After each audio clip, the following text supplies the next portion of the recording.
Hello student, welcome back to my channel Samrat academy. Student, मेरा नाम आकाश। मेरे प्यारे बच्चे, जितने बच्चे 27 फरवरी को विज्ञान का पेपर देंगे उनके लिए बहुत ही ज्यादा इंपॉर्टेंट है। अभी आप लोगों का कला का पेपर गया है, ठीक है। जितना मैं आप लोगों को बताया था, सारे के सारे बच्चे कला में करके आए हैं। हमको लगता है कि कला में सारे बच्चे 95% करके आएंगे, 100%। जाके सबका कमेंट आप देख सकते हो, ठीक है। आप लोग भी दिए होगे तो आप लोग जानते होंगे, ठीक है, कि 95% यहाँ पे हुआ है कि नहीं हुआ। सारे जितने हमने क्वेश्चन बताया था, सारे क्वेश्चन आया था। इसी प्रकार में 27 फरवरी का साइंस का मैं आप लोगों को क्वेश्चन जो बता रहा हूँ, 100% मेरे पे यकीन मान के सारे प्रश्न को याद कर लो। 100% वो सारे प्रश्न आप लोगों को फिर मिलेंगे और फिर आप लोग साइंस में 95% फोड़ के आओगे इस बार, ठीक है। तो वीडियो को लाइक कर देना, चैनल पे ना तो जरूर चैनल को सब्सक्राइब करके बेल आइकन को प्रेस कर लेना। चलो वीडियो स्टार्ट करते हैं। जितना क्वेश्चन बताऊंगा सारे क्वेश्चन को लिख कर और अच्छे तरीके से याद कर लेना। देखो, पहला प्रश्न पढ़ते हैं। देखो, बहुत आराम से बताऊंगा, हर एक पॉइंट आप लोगों को बताऊंगा, सब कुछ समझ में आने वाला है, ठीक है। देखो कैसे लगाओगे। सबसे पहले आप प्रश्न पढ़ो। कह रहा है कि किसी अवतल लेंस की फोकस दूरी 15 सेंटीमीटर है, ठीक है। लेंस कौन सा है? अवतल लेंस। उसकी फोकस दूरी 15 सेंटीमीटर है।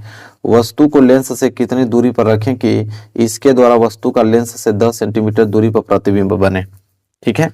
अब देखो नोटिस, यहाँ पे देखो पकड़ने वाली बात ये चीज है कि आपको क्या दिया है। पहले सबसे पहले मैं आपको बताता हूँ एक चीज जो कि समझना जरूरी बहुत है। सबसे पहले आप देखो कि कौन सा लेंस या कौन सा दर्पण यूज किया गया है। तो आप देखोगे तो यहाँ पे लेंस प्रयोग किया गया है अवतल लेंस, ठीक है। और अवतल लेंस की फोकस दूरी दिया है 15 सेंटीमीटर। तो सबसे पहले आप लिखोगे फोकस दूरी, जिसको हम एफ से डिनोट करते हैं। तो एफ बराबर दिया है आपको कितना? 15 सेंटीमीटर। तो आप यहाँ लिखोगे 15 सेंटीमीटर। लेकिन अवतल लेंस है तो अवतल लेंस की फोकस दूरी माइनस में होती है, यह बात आप लोग याद रखना, ठीक है। 100% याद रखना है कि अवतल लेंस की फोकस दूरी माइनस में होती है। इतना कंफर्म हो गया। अब आगे पढ़ो। कह रहा है कि वस्तु को लेंस से कितनी दूरी पर रखें। तो वस्तु को कह रहा है कि लेंस से कितनी दूरी पर रखें, मतलब यू का वैल्यू पूछ रहा है कि यू बराबर क्वेश्चन मार्क, ठीक है। और दिया हमको क्या इसमें, और आगे हम पढ़े तो कह रहा है कि वस्तु को लेंस से कितनी दूरी पर रखें कि इसके द्वारा वस्तु का लेंस से 10 सेंटीमीटर दूरी पर प्रतिबिंब बने। जो प्रतिबिंब बनना है वो 10 सेंटीमीटर दूरी पर बनना है, मतलब v का वैल्यू, ठीक है। v का वैल्यू दिया है 10 सेंटीमीटर, ठीक है। v का वैल्यू दिया है 10 सेंटीमीटर। लेकिन याद रहे कि v भी आप लोगों का किस में रहेगा? माइनस में रहेगा, ठीक है। v भी आप लोगों का माइनस में रहता है, क्योंकि मैं एक चीज आप लोगों को बता देता हूँ कंडीशन क्या होता है लेंस या अवतल लेंस। देखो, अवतल लेंस में कंडीशन ये होता है, ये तो आपका O होता है, ठीक है। ये तो आप लोगों का F1 हो गया, ठीक है। ये आपका 2F1 हो गया, ठीक है। और ये आपका F2 हो गया, ये आपका 2F2 हो गया, ठीक है। अब देखो इसमें इसमें ये चीज होता है कि वस्तु को तुम कहीं पे भी रख लो, वस्तु को तुम कहीं पे भी रख लो, इसका प्रतिबिंब हमेशा F1 और O के बीच ही बनता, मतलब यहीं पे बनेगा। और जब इधर बनता है तो O से इधर वाली दूरी हमेशा ऋणात्मक होती है। तो v का वैल्यू अगर 10 सेंटीमीटर प्रतिबिंब बन रहा है तो जाहिर सी बात है इधर ही बनेगा, इधर बनेगा तो माइनस में होगा, ठीक है। तो कंडीशन बता दिया हूं ताकि आप लोगों को समझ में आ जाए कि माइनस क्यों लग रहा है, ठीक है। क्लियर हो गया ना। तो f बराबर -15 सेंटीमीटर, u का वैल्यू पूछा है, v बराबर -10 सेंटीमीटर, बस इतना हो गया ना। तो यहाँ पे u का वैल्यू निकालना है। लेंस है, लेंस सूत्र लगा दोगे, लिखोगे लेंस सूत्र से, लेंस सूत्र से। अब देखो सूत्र याद होना चाहिए आप लोगों को, सूत्र याद नहीं रहेगा तब तक आप कर नहीं पाओगे, ठीक है। तो लेंस सूत्र बहुत सिंपल होता है कि 1/f बराबर 1/v माइनस 1/u, ये लेंस सूत्र होता है। बस इसी सूत्र पे आप लोगों को रखना है। तो ये हो जाएगा आपका 1/f, f का वैल्यू कितना है? -15 बराबर 1/v, v का वैल्यू कितना है? -10 और -1/u हो जाएगा, ठीक है। यहां तक तो कंफर्म हो। देखो -1/u जो है ना, इसको इधर ला दो, ये हो जाएगा +1/u बराबर, ये आपका है 1/-10, ये आपका -1/15 है। -1/15 इधर आएगा तो +1/15 हो जाएगा, ठीक है। चलो, तो ये हो जाएगा 1/u बराबर, एलसीएम लोगे तो एलसीएम कितना हो जाएगा? 30। तो 10 तिहाई 30, तो -3 और +15 दूनी के 30, फिर 2 को गुणा 1 में करोगे तो 2 ही आने वाला है। तो ये हो जाएगा आपका 1/u बराबर -3 + 2 -1 बटे क्या हो जाएगा? 30। हमें u की वैल्यू निकालना, तो u को भेज दो ऊपर, तो 30 भी चला जाएगा ऊपर तो माइनस के 30 सेंटीमीटर आ जाएगा। तो u का वैल्यू कितना आ गया, माइनस के 30 सेंटीमीटर। मतलब कि लेंस से अगर 30 सेंटीमीटर दूरी पर अगर वस्तु को हम रखेंगे तो उसका जो प्रतिबिंब है 10 सेंटीमीटर दूरी पर बनेगा। ठीक है, तो बस ये हो जाएगा आप लोगों का आंसर। ये प्रश्न बहुत ज़्यादा इंपॉर्टेंट है मेरे प्यारे बच्चों, इसको आप लोग लगाना सीख लेना। हालांकि हमने बहुत अच्छे तरीके से एक्सप्लेन करके बताया इस प्रश्न को, ताकि कोई भी डाउट आप लोगों को न रह जाए। चलो अगला प्रश्न देखते हैं। देखो अगला प्रश्न ये है मेरे प्यारे बच्चों कि 10 सेंटीमीटर फोकस दूरी वाले उत्तल लेंस। हमने क्या कहा कि सबसे पहले हम लोग देखेंगे कि लेंस कौन सा प्रयोग किया गया है, तो यहाँ पे अब उत्तल लेंस का प्रयोग किया गया है। अगला सवाल में अवतल लेंस था और इसमें आप लोगों का उत्तल लेंस है। तो 10 सेंटीमीटर फोकस दूरी मतलब उत्तल लेंस का फोकस दूरी दिया है। ठीक है, कह रहा है कि उत्तल लेंस से 20 सेंटीमीटर दूर 10 सेंटीमीटर लंबी एक मोमबत्ती रखी गई है। मतलब 20 सेंटीमीटर दूर मतलब किसका वैल्यू, u का वैल्यू दिया है, और 10 सेंटीमीटर लंबी मतलब वस्तु की लंबाई दिया है कि जो मोमबत्ती है वो 10 सेंटीमीटर लंबी है। लेंस से बने प्रतिबिंब मोमबत्ती के प्रतिबिंब की स्थिति।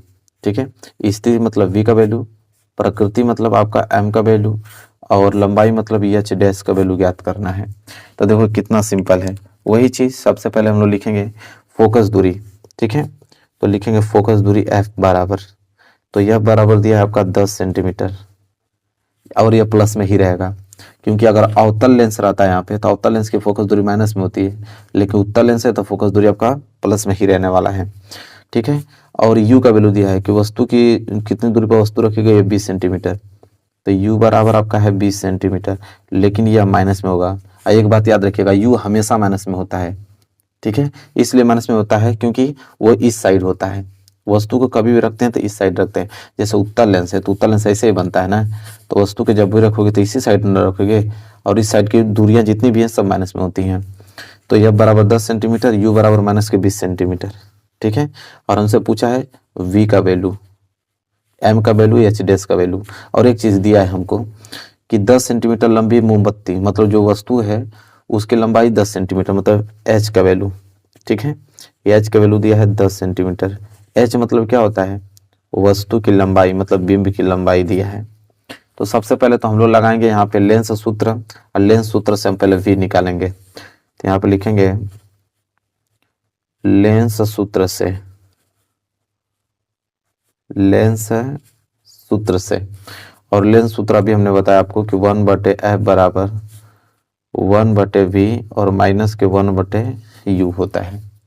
तो हो जाएगा आपका 1/f, f का वैल्यू कितना है 10 बराबर 1/v, v तो ज्ञात करना है, माइनस 1/u, u का वैल्यू कितना है माइनस के 20। इसे हल करोगे तो हो जाएगा 1/10 बराबर 1/v, माइनस गुणा माइनस में होगा तो प्लस 1/20। तो ये हो जाएगा आपका 1/10 प्लस 1/20 इधर आएगा तो माइनस के 1/20 बराबर इधर हो जाएगा आपका 1/v, और यहाँ से एलसीएम ले लेंगे तो 20, 10 दूनी के 20, 2 को गुणा 1 में करोगे तो 2, माइनस 20 एकम 20, 1 को गुणा 1 में करोगे तो 1 ही आने वाला है। ये हो जाएगा 1/v, 2 में से 1 जाएगा तो 1/20 बराबर 1/v। हमको v निकालना है तो v को ऊपर कर दो, 20 कहाँ चला जाएगा ऊपर, मतलब v का वैल्यू जो आ गया वो 20 सेंटीमीटर आ गया। v का वैल्यू कितना आ गया 20 सेंटीमीटर, यहाँ पे लिख देना v बराबर 20 सेंटीमीटर आ गया। ठीक है, लेकिन v तो हमको मालूम चल गया, लेकिन हमको और ज्ञात करना क्या था, हमें m की वैल्यू चाहिए। तो देखो m की वैल्यू के लिए 2 फार्मूला होता है यहाँ पे, एक होता है m बराबर v/ku, और एक होता है m बराबर h डैश अपान के h। ठीक है, तो पहले यहाँ से हम लोग निकाल लेते हैं m की वैल्यू। तो m बराबर क्या हो जाएगा v का वैल्यू कितना है 20, और बटे u का वैल्यू कितना है माइनस के 20, तो कटा देंगे तो m बराबर आ जाएगा माइनस के 1। ठीक है, और माइनस है, ठीक है, तो वास्तविक तथा उल्टा प्रतिबिंब बनेगा। ठीक है, वास्तविक तथा उल्टा, अगर ये प्लस रहता तो आभासी तथा सीधा बनता है, तो वास्तविक तथा उल्टा प्रतिबिंब बनेगा। और एच डैश की वैल्यू चाहिए तो यहाँ से निकाल लो, m बराबर एच डैश अपान के h होता है, और m का वैल्यू कितना है माइनस के 1 बराबर एच डैश निकालना है। h का वैल्यू तो आगे ही दिया था, मोमबत्ती की लंबाई कितना दिया था 10। ठीक है। तो 10 को गुणा -1 में होगा तो कितना हो जाएगा, -10 बराबर एच डैश, मतलब एच डैश के बराबर भी क्या हो जाएगा, -10। मतलब जितना बड़ा आपका वस्तु था उतना बड़ा उसका प्रतिबिंब ही बना है। ठीक है, तो चलो ये हो गया आंसर। तो यहाँ देखो v का वैल्यू निकल गया, यहाँ पे एच डैश का निकल गया, यहाँ से हमने m निकाल कर उसका प्रकृति ज्ञात कर लिया कि वो वास्तविक तथा उल्टा बनेगा। ठीक है, आई होप आपको क्लियर हो गया होगा मेरे प्यारे बच्चों। पूरा डिटेल में हमने आपको समझाया इस प्रश्न को, और अच्छे से नोट कर लो। क्लियर हो गया ना आप लोगों को, कोई डाउट नहीं होना चाहिए। चलिए अगला प्रश्न देखते हैं। चलिए अगला प्रश्न देखें। तो अगला प्रश्न मेरे प्यारे बच्चों दर्पण से है कि अवतल दर्पण। देखो अब तक हमने लेंस पढ़ा था दोनों क्वेश्चन में, अब दर्पण आ गया। कह रहा है कि अवतल दर्पण के मुख्य अक्ष पर ध्रुव से 30 सेंटीमीटर दूरी पर स्थित वस्तु का प्रतिबिंब वस्तु पर ही बनता है। ठीक है, कह रहा है कि 30 सेंटीमीटर दूरी पर एक वस्तु है और वस्तु का जो प्रतिबिंब बनना है वो वस्तु पे ही बनता है। ठीक है, तो दर्पण की फोकस दूरी क्या होगी, तो एफ का वैल्यू पूछ रहा है। बहुत सिंपल है, तो आप ही बताओ कि अवतल दर्पण है और अवतल दर्पण में कह रहा है कि वस्तु को 30 सेंटीमीटर दूरी पर रखा गया है, मतलब u बराबर 30 सेंटीमीटर, और u अभी हमने बताया कि हमेशा माइनस में होगा, चाहे वो लेंस हो चाहे वो दर्पण हो। तो u बराबर -30 सेंटीमीटर, मतलब कि 30 सेंटीमीटर दूरी पर वस्तु रखा गया है और बोल रहा है कि उसका प्रतिबिंब भी उसी पे बनता है, मतलब प्रतिबिंब भी आप लोगों का 30 सेंटीमीटर दूरी पे ही बनेगा। बिल्कुल बनेगा, क्योंकि बोल रखा है कि उसी पे ही प्रतिबिंब बनता है। मतलब v बराबर भी आपको दे दिया -30 सेंटीमीटर। ठीक है, और पूछा है f का वैल्यू, फोकस दूरी ज्ञात कीजिए। तो यहाँ पे दर्पण सूत्र लगा दीजिएगा, सिंपल, और तुरंत आ जाएगा। तो आप लिखोगे दर्पण सूत्र से। देखो अभी हमने लेंस सूत्र लगाया था, अब दर्पण सूत्र है। कुछ खास अंतर नहीं है, बस माइनस और प्लस का अंतर है। दर्पण सूत्र होता है कि 1/f बराबर 1/v और +1/u। लेंस सूत्र में माइनस होता है, दर्पण में आपका प्लस होता है, बस इतना ही फर्क होता है और कुछ नहीं। ठीक है, चलो तो ये हो जाएगा आपका 1/f निकालना है, 1/v, v के वैल्यू -30 और प्लस 1/u के वैल्यू भी -30। तो हो जाएगा 1/f बराबर 1/-30 और माइनस और प्लस क्या हो जाएगा, -1/30। तो हो जाएगा 1/f बराबर, एलसीएम कितना हो जाएगा 30, 30 से 30 कैंसिल, माइनस के 1, आई हो जाएगा -30 से 30 1। तो 1/f बराबर -1 माइनस के 2 क्या हो जाएगा 30। हमें f निकालना है तो f को ऊपर कर दो, तो इधर 30 ऊपर चला जाएगा, 2 नीचे आ जाएगा, काट दोगे तो यह बराबर -15 सेंटीमीटर। तो फोकस दूरी कितना आ गया, 15 सेंटीमीटर आ गया। तो ऐसे ऐसे प्रश्न आएंगे जो कि बहुत ज़्यादा सिंपल होंगे, बस फार्मूले से याद होने चाहिए आप लोगों को और सारे प्रश्न आप लोगों को क्लियर हो जाएगा। ठीक है, चलिए मेरे प्यारे बच्चों, ये भी प्रश्न आप लोगों को अच्छे तरीके से क्लियर हो गया होगा। थोड़ा भी डाउट आप लोगों को इस प्रश्न में नहीं होगा। चलो अगला प्रश्न देखते हैं। चलो देखो अगला प्रश्न क्या है। अगला प्रश्न भी आप लोगों का उसी दर्पण से है कि एक अवतल दर्पण के सामने 15 सेंटीमीटर दूरी पर वस्तु रखी है। 15 सेंटीमीटर मतलब u का वैल्यू दिया है आपको। यदि दर्पण की फोकस दूरी 23 सेंटीमीटर, मतलब f का वैल्यू दिया है 30 सेंटीमीटर, तो प्रतिबिंब की स्थिति मतलब v का वैल्यू ज्ञात कीजिए और प्रकृति मतलब m का वैल्यू ज्ञात कीजिए। तो कितना सिंपल है, तो सिंपल यह है कि अवतल दर्पण है, अवतल दर्पण की दिया है कि 15 सेंटीमीटर दूरी पर वस्तु रखी गई है, मतलब u बराबर आपको 15 सेंटीमीटर दिया है। हमने बताया कि u का वैल्यू हमेशा माइनस में होता है। और फोकस दूरी इस बार दिया है, फोकस दूरी दिया है 15 सेंटीमीटर, नहीं सॉरी, फोकस दूरी 30 सेंटीमीटर। अब फोकस दूरी अवतल दर्पण में माइनस होता है, इस बात को याद रखना। ठीक है, तो फोकस दूरी क्या होता है इसमें, आपका माइनस में होता है। तो माइनस के क्या हो जाएगा, 30 सेंटीमीटर हो जाएगा। ठीक है, इतना क्लियर है आप लोगों को। पूछा क्या है, स्थिति मतलब v का वैल्यू पूछा है और m का वैल्यू पूछा है। तो सबसे पहले तो दर्पण सूत्र लगा के आप पहले v का वैल्यू निकाल दो। तो लिखोगे दर्पण सूत्र से, दर्पण सूत्र से। ठीक है, दर्पण सूत्र से ये होगा कि 1/f बराबर 1/v और +1 के क्या होता है u। तो हो जाएगा 1 के f, f का वैल्यू कितना है -30 बराबर 1/v, v का वैल्यू तो ज्ञात करना है, +1/u के वैल्यू कितना है -15 है।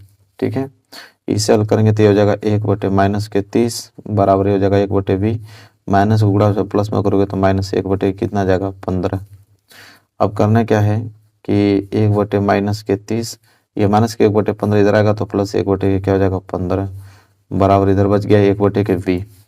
एलसीएम ले लो, एलसीएम कितना हो जाएगा 30, 30 से 30 कैंसिल, -1 प्लस 15 दूनी के 30 बराबर 1/v। तो -1 प्लस 2 तो 1 क्या बचेगा 30 बराबर 1/v। हमें v ज्ञात करना तो v को ऊपर कर दो, इधर 30 ऊपर चला जाएगा, मतलब v बराबर कितना आ जाएगा 30 सेंटीमीटर। ठीक है, तो v बराबर कितना आ गया 30 सेंटीमीटर। तो v का वैल्यू निकल गया और m का वैल्यू ज्ञात करना तो m बराबर क्या होता है -v/u होता है, यह फार्मूला होता है। अब ये हमने पहले क्वेश्चन में हल किया था कि लेंस था, तो लेंस में m बराबर v/u होता है, याद रखना। जब लेंस रहेगा तो उसमें आवर्धन का जो फार्मूला होता है m का तो v/u होता है। यहाँ पे दर्पण है तो दर्पण में m का वैल्यू -v/u होता है, याद रखना। तो m बराबर माइनस तो आप लोगों के फार्मूले में है v का वैल्यू कितना है 30/u, u का वैल्यू -15, काट दोगे तो 15 दूनी के 30, तो m का वैल्यू क्या आ गया +2 और प्लस आ गया तो आभासी तथा सीधा बनेगा, आभासी तथा सीधा प्रतिबिंब बनेगा। ठीक है, बस तो क्लियर हो गया आप लोगों को ना। चलिए, क्लियर होना चाहिए आप लोगों को। आगे बात कर लेते हैं, अगला प्रश्न देखते हैं। ठीक है, इसको मैं हटाता हूँ, अच्छे तरीके से नोट कर लेना इसको आप लोग। चलिए अगला प्रश्न देखते हैं। देखिए यह प्रश्न थोड़ा अच्छा प्रश्न है, थोड़ा समझने लायक प्रश्न है। प्रश्न यह है कि एक उत्तल लेंस की फोकस दूरी दिया है 50 सेंटीमीटर, किसी वस्तु के 2 गुना वास्तविक प्रतिबिंब को प्राप्त करने के लिए उसे लेंस से कितनी दूरी पर रखना होगा। देखो अच्छा प्रश्न है, क्या है। सबसे पहले तो उत्तल लेंस की फोकस दूरी दिया है, और उत्तल लेंस की फोकस दूरी दिया है तो हम लिखेंगे f बराबर +50 सेंटीमीटर, क्योंकि उत्तल लेंस की फोकस दूरी प्लस में होती है, इतना तो सबको मालूम है। ठीक है, एक चीज बोला है यहाँ पे कि किसी वस्तु का 2 गुना, देखिए 2 गुना बोले चाहे 3 गुना बोले तो वो हमेशा आवर्धन की बात होती है, लेकिन यहाँ पे वास्तविक प्रतिबिंब बोला है, मतलब कि आवर्धन जो होगा ऋणात्मक होगा। वास्तविक का मतलब होता है कि आवर्धन ऋणात्मक, अगर आभासी रहता तो आवर्धन प्लस में होता। तो यहाँ बोला है कि 2 गुना वास्तविक प्रतिबिंब, मतलब कि आवर्धन जो होगा वो ऋणात्मक होगा, मतलब आवर्धन मतलब m का वैल्यू, m बराबर क्या होता है v/u। ठीक है, तो v/u क्या हो जाएगा 2 गुना, मतलब कि 2 गुना हो जाएगा, लेकिन वास्तविक बोला तो माइनस में होगा। ठीक है, तो यहाँ से अगर v निकालो तो v बराबर क्या हो जाएगा -2u। ठीक है, तो v बराबर क्या हो गया -2u हो गया। और क्या बोला इसमें, तो वास्तविक प्रतिबिंब प्राप्त करने के लिए उसे लेंस से कितनी दूरी पर रखना होगा। तो लेंस से कितनी दूरी पर रखना होगा, मतलब u का वैल्यू पूछ रहा है कि u बराबर $। तो सिंपल हम लोग लगाएंगे लेंस सूत्र, क्या लगाएंगे लेंस सूत्र। ठीक है, और लेंस सूत्र लगाएंगे क्या होता है कि 1/f बराबर 1/v और -1/ku होता है। तो हो जाएगा आपका 1/f का वैल्यू 50 बराबर 1/v का वैल्यू -2u और -1/ku तो हमको निकालना ही है। तो हो जाएगा 1/के आपका 50 बराबर, इसे हल करोगे तो एलसीएम हो जाएगा 2u से 2u कैंसिल, बच जाएगा -1। ठीक है, बीच में लगाओगे माइनस, u से u कैंसिल, 2 बच गया, 2 गुणा 1 में होगा तो 2। तो हो जाएगा 1/50 बराबर -3/2u। 2u को गुणा 1 में करोगे तो हो जाएगा 2u बराबर, इसका गुणा करोगे तो -3 गुणे क्या हो जाएगा 50, 2 से कटा दोगे तो 25 बार में कट जाएगा। तो हो जाएगा u बराबर 25 3 75, मतलब -75 सेंटीमीटर वस्तु को इतनी दूरी पर हम लोग क्या करेंगे खड़ा करेंगे। ठीक है, तो देखो ये भी प्रश्न क्लियर हो गया। तो ऐसे ऐसे प्रश्न बनेंगे जो कि बहुत ज़्यादा सिंपल होंगे, आराम से इसको हल कर पाओगे आप लोग। ठीक है, तो चलिए मेरे प्यारे विद्यार्थियों, ये भी प्रश्न क्लियर हो गया। अगला प्रश्न देखते हैं कि 12 वोल्ट विभवांतर के 2 बिंदुओं के बीच 2 कूलाम आवेश को ले जाने में कितना कार्य किया जाता है, कार्य पूछा है। ठीक है, कितना कार्य किया जाता है, कार्य का मतलब यहाँ पे W वर्क पूछा है, W का वैल्यू पूछा है। सबसे पहले जो चीज दिया उसको लिखेंगे। देखिए 12 वोल्ट विभवांतर, तो विभवांतर को V से डिनोट करते हैं, तो V बराबर आपको दिया है 12 वोल्ट। ठीक है, तो 12 वोल्ट लिख देते हैं, वोल्ट या पूरा ऐसा लिख लो 12 वोल्ट। ठीक है, 2 बिंदुओं के बीच 2 कूलाम आवेश को ले जाने में, 2 कूलाम आवेश दिया है, Q बराबर 2 कूलाम, ले जाने में कितना कार्य करना पड़ेगा, W बराबर क्वेश्चन मार्क। ठीक है, देखिए चूंकि हम जानते हैं फार्मूला होता है, चूंकि हम लोग जानते हैं कि V बराबर W अपान के क्यू होता है एक फार्मूला, ठीक है। V बराबर W अपान के क्यू फार्मूला होता है। तो यहां से W अगर निकालूं कि W बराबर क्या होगा, तो होगा V इंटू के क्यू, होगा कि नहीं, बिल्कुल होगा। तो यहां से अगर मैं W निकालूं तो V विभवांतर कितना दिया है 12 वोल्ट का, और इंटू कूलाम कितना दिया है, क्यू मतलब आवेश, आवेश कितना दिया 2 कूलाम, तो यहाँ पे लिख देंगे 2। तो W बराबर 12 दूनी के 24। हालांकि कार्य, कार्य का मतलब क्या होता है जूल, तो यहाँ लिखेंगे जे से जूल, मतलब 24 जूल जो है कार्य किया जाएगा भैया, ठीक है। ये हो जाएगा इसका आंसर, यहाँ पे नीचे आप आंसर लिख लो।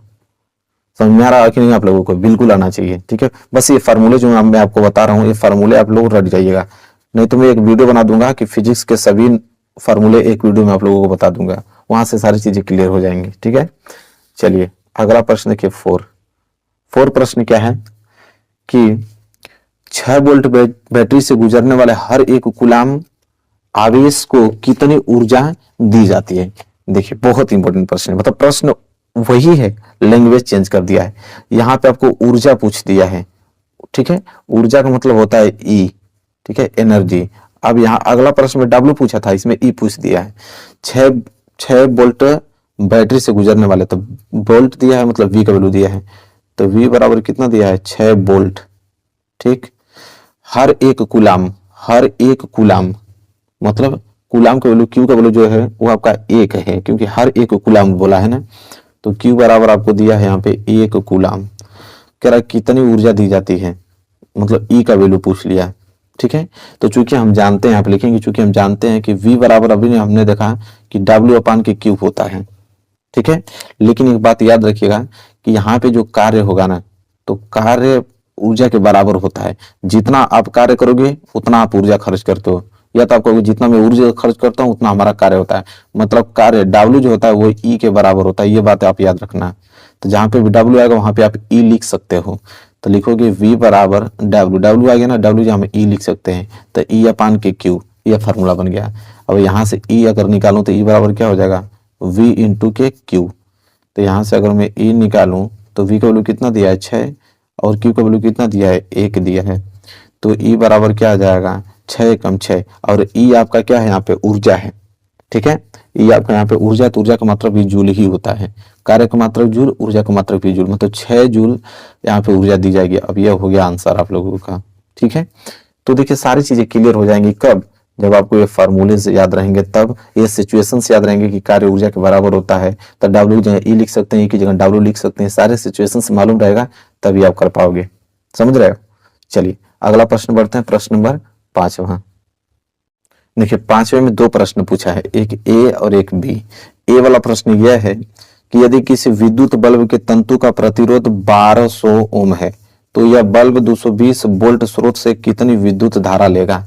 तो चलिए पहले पहला पार्ट सॉल्व करते हैं। देखिए यहाँ पे पहला पार्ट, ठीक है, मैं यहाँ पे कर देता हूँ इसको, क्लियर है ना। देखिए नहीं तो मैं दूसरा ले लेता हूँ पेज सॉल्व करने के लिए, जैसे यहाँ पे इसको ले लेता हूँ ताकि आप लोगों को दिखेगा पूरा।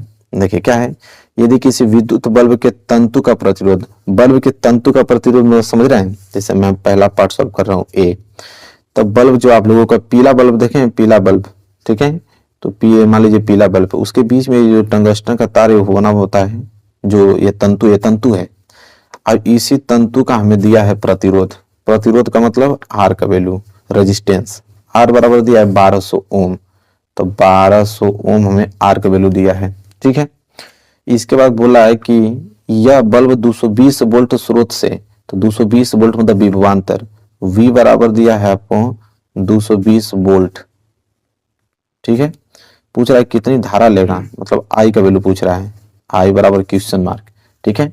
तो चूंकि हम जानते हैं ओम के नियम से, यहाँ पे लिखेंगे चूंकि ओम का नियम कहता है कि V बराबर IR, ओम का नियम यही कहता है, ठीक है। अब लिखेंगे ओम का नियम, तो एग्जामिनर को समझ में आ जाएगा कि हाँ ओम का नियम आपने लगाया है। V बराबर क्या होता है IR, ओम का नियम, ठीक है। तो यहां से हम I निकाल सकते हैं, तो I बराबर लिखेंगे, इसलिए I बराबर V अपान के क्या हो जाएगा R, ठीक है। तो यहां से I निकल जाएगा, I बराबर क्या हो जाएगा V, जो कि कितना दिया है 220, अब बटे आर, आर कितना वैल्यू दिया है 1200 ओम, ठीक है। तो 1 0 से 1 0 कट गया, ठीक है। और 2 से कटाएंगे तो 2 से 11 बार में कट गया, 2 से कटाएंगे तो 2 6 के 12 60 बार में कट गया। तो आ जाएगा आपका आई बराबर 11 बटे के 60, और जब भाग दोगे तो आ जाएगा 0.18, 0.18 धारा है तो यहाँ पे एम्पियर होगा, मतलब 0.18 एम्पियर विद्युत धारा उसमें से प्रवाहित होगी, ठीक है। तो पहला पार्ट सॉल्व हो गया कि नहीं, आप लोगों को बताइए, कोई दिक्कत हुआ इसमें? नहीं होना चाहिए, बिल्कुल समझ में आ गया होगा आप लोगों को। चलिए यही हम बी पार्ट भी सॉल्व कर देते हैं। यहाँ पे बी पार्ट में क्या दिया है कि यदि किसी विद्युत हीटर की कुंडली का प्रतिरोध, हीटर की बात कर रहा है कि यदि किसी विद्युत हीटर की कुंडली का प्रतिरोध अगर 100 ओम है तो यह विद्युत हीटर 220 वोल्ट स्रोत से कितनी धारा लेगी। तो देखिए इसमें क्या दिया है, फिर वही चीज आपको 100 ओम है, मतलब आर का वैल्यू आपको दिया है, प्रतिरोध 100 ओम, मतलब आर का वैल्यू यहाँ पे आपको मालूम है कि 100 ओम है, ठीक है। इसके बाद बोला कि विद्युत हीटर 220 वोल्ट स्रोत से, मतलब V बराबर विभवांतर आपको दिया है 220 वोल्ट, ठीक है। पूछा है कितनी धारा लेगा, मतलब I का वैल्यू, सेम वही क्वेश्चन है, I का वैल्यू, ठीक है। तो I का वैल्यू क्या होगा, क्योंकि हम जानते हैं V बराबर क्या होता है आई आर ओम के नियम से, इसलिए I बराबर क्या हो जाएगा V अपान के आर। और V का वैल्यू आप लोगों को दिया है, V का वैल्यू कितना दिया है 220 और R का वैल्यू दिया है इतना 100, तो 1 0 से 1 0 कट गया, ठीक है। ऊपर बच गया 22, नीचे बच गया 10, और जब भाग देंगे तो आ जाएगा आप लोगों का 2.2 और एम्पियर में, क्योंकि धारा है, तो यह हो जाएगा आंसर। तो ये दूसरे का आंसर कितना धारा लेगा 2.2 एम्पियर, और ये पहला 0.18 एम्पियर लेगा। तो आप लोगों को क्वेश्चन समझ में आ रहा है कि नहीं, बताइए। आप लोग आ रहा है तो वीडियो को लाइक कीजिए, चैनल पर नहीं तो चैनल को जरूर सब्सक्राइब कर लीजिए, ठीक है। एक भी प्रश्न छोड़ के आप एग्जाम में नहीं आओगे, मेरा वादा है, इतना प्रैक्टिस मैं आप लोगों को करा दूंगा। चलिए तो इस क्वेश्चन को हटाते हैं, ये प्रश्न हो गया। अगला प्रश्न देखते हैं। देखिए मेरे प्यारे बच्चों, ये जो प्रश्न है बहुत ज्यादा इंपॉर्टेंट है, आप इस पे स्टार बना लो। ये प्रश्न बार बार एग्जाम में देता है, बार बार की बात कर रहा हूँ, ठीक है। तो इस प्रश्न को आप लोग बहुत अच्छे तरीके से समझ लीजिएगा, ठीक है, अब प्रैक्टिस कर लीजिएगा इसकी। प्रश्न यह है कि किसी ऑटोमोबाइल में पीछे का दृश्य देखने के लिए उपयोग होने वाले उत्तल दर्पण की वक्रता त्रिज्या 3 मीटर है। यदि एक बस इस दर्पण से 5 मीटर की दूरी पर स्थित है तो प्रतिबिंब की स्थिति बताइए, ठीक है। प्रतिबिंब की स्थिति बताइए, स्थिति का मतलब समझते हैं, किसका वैल्यू पूछा है, V का वैल्यू पूछा है। प्रकृति बताइए, प्रकृति मतलब M का वैल्यू पूछा है, ठीक है। तथा साइज बताइए, साइज मतलब H डैश का वैल्यू पूछा है, ठीक है। अब देखिए ये प्रश्न बहुत ज्यादा इंपॉर्टेंट है, कैसे आप इसको लगाओगे, देखिए बहुत आसान तरीका होता है इसको लगाने के। सबसे पहले जब इस प्रकार का प्रश्न आए तो आप देखो कि दर्पण कौन सा प्रयोग किया गया है, उत्तल दर्पण। अब उत्तल दर्पण के सारे कंडीशन इसमें अप्लाई करेंगे। जैसे में देखिए क्या क्या दिया पहले वो लिखेंगे। देखिए जब एग्जाम में आ जाए प्रश्न, सबसे पहले आप यहाँ पे लिखोगे हल, ठीक है। हल में सबसे पहले लिखते हैं कि दिया है, सबसे पहले लिखोगे कि दिया है, क्या क्या दिया है पहले उसको आप अरेंज करोगे। तो देखो दिया यहाँ पे यह है कि किसी ऑटोमोबाइल में पीछे का दृश्य देखने के लिए उपयोग होने वाले उत्तल दर्पण की वक्रता त्रिज्या 3 मीटर है। अब वक्रता त्रिज्या हमको दिया 3 मीटर, तो वक्रता त्रिज्या मतलब आर का वैल्यू, तो आर बराबर हमको दिया यहाँ पे 3 मीटर, ठीक है। तो आर बराबर 3 मीटर लिख देंगे, कोई दिक्कत नहीं होना चाहिए। तब आर का वैल्यू 3 मीटर है तो एफ का वैल्यू निकल सकता है, तो एफ का वैल्यू आप निकालोगे, चूंकि लिखोगे एफ जो होता है वो r/2 होता है, ठीक है। तो आर का वैल्यू दिया है 3, तो 3/2, तो एफ का वैल्यू आ जाएगा 1.5, ठीक है। तो एक चीज तो मालूम चल गया कि एफ का वैल्यू जो आया है वो 1.5 आएगा। तो एक चीज तो एफ का वैल्यू यहाँ से निकल गया आप लोगों को इस फार्मूले से, ठीक है। फार्मूला आप लोगों को मालूम होना चाहिए। तो एफ का वैल्यू निकल गया। आगे पढ़ेंगे, कह रहा है कि वक्रता त्रिज्या 3 मीटर है। यदि एक बस इस दर्पण से 5 मीटर की दूरी पर स्थित है, कोई बस इस दर्पण से 5 मीटर की दूरी पर स्थित है, मतलब किसका वैल्यू दिया है, तो यू का वैल्यू दिया है, ठीक है। क्योंकि यहां से बिंब की और यहाँ से आपके ध्रुव से बीच की जो दूरी होता है, जहाँ बिंब खड़ा है वहां पे हम लोग यू से डिनोट करते हैं, तो यू का वैल्यू दिया है 5 मीटर। अब देखिए लिखेंगे कि यू बराबर 5 मीटर, तो आप लिखोगे यू बराबर 5 मीटर, लेकिन यू हमेशा माइनस होता है क्योंकि वस्तु को आप हमेशा इस साइड खड़ा करते हो। जैसे यहाँ पे अगर उत्तल दर्पण की बात करें तो उत्तल दर्पण अगर मैं इस तरह बनाऊं आप लोगों को, ठीक है, तो उत्तल दर्पण में वस्तु को हमेशा इस साइड खड़ा करते हो। तो ध्रुव से इस साइड की दूरी हमेशा ऋणात्मक मानी जाती है। तो u बराबर -5 मीटर लिखोगे, ठीक है। तो ये चिन्ह बहुत ज्यादा इंपॉर्टेंट है। यह नहीं कि u बराबर यहाँ पे 5 मीटर दे दिया बस शुरू हो जाए, नहीं नहीं, आप चिन्ह, इसको चिन्ह परिपाटी मालूम है ना आप लोगों को। तो u हमेशा माइनस में होता है, चाहे वो उत्तल दर्पण हो चाहे वो अवतल दर्पण हो, u हमेशा माइनस में होता है। तो u बराबर -5 मीटर, कोई दिक्कत नहीं। इसके बाद हमसे ज्ञात करना है, v का वैल्यू ज्ञात करना है यहाँ पे, और m का वैल्यू ज्ञात करना है, और h डैश का वैल्यू ज्ञात करना है, ठीक है। अब देखिए, अब आपको f का वैल्यू मालूम चल गया और u का वैल्यू मालूम चल गया, तो v का वैल्यू आसानी से निकाल सकते हो दर्पण सूत्र से। तो आप लिखोगे आगे कि दर्पण सूत्र से आप यहाँ पे दर्पण सूत्र लगाओगे। दर्पण सूत्र क्या होता है बताओ? दर्पण सूत्र ये होता है कि 1/f बराबर 1/v और प्लस 1/u। ये जो होता है आप लोगों का दर्पण सूत्र होता है, और इसको एकदम याद होना चाहिए, तभी आप क्वेश्चन कर पाओगे, ठीक है। अब चलिए, दर्पण सूत्र मालूम चल गया, अब इस पर अप्लाई करना है हम लोगों को, वैल्यू रखना है। तो वैल्यू कैसे रखेंगे? तो वैल्यू यहाँ पे 1/f, f का वैल्यू अभी देखे हो कि 1.5 आया है, ठीक है। तो f का वैल्यू रखेंगे 1.5, तो यहाँ पे लिख देते हैं 1.5 बराबर 1/v, और v का वैल्यू तो हमें ज्ञात करना है, प्लस 1/u। u का वैल्यू अभी देखे हो कितना है, -5, यहाँ लिखोगे -5, ठीक है। अब करना क्या है आप लोगों को, तो ये तो दशमलव अगर हटा दूं मैं यहाँ से, दशमलव हटा दिया तो 1 0 ऊपर बढ़ा देंगे तो 10 हो जाएगा, और नीचे आपका बच जाएगा 15, ठीक है, बराबर 1/v। 1/v हमें ज्ञात करना है, इस माइनस गुणा इस प्लस में होगा तो ये माइनस हो जाएगा 1/15, ठीक है, कोई डाउट नहीं होना चाहिए। अब अगर हल करें तो ये हो जाएगा आपका 10/15, ये -1/5 अगर मैं इधर भेज देता हूं तो यह +1/5 आ जाएगा। यहाँ 15 क्यों लिखा है, 1/5 होगा ना यहाँ पे, ठीक है।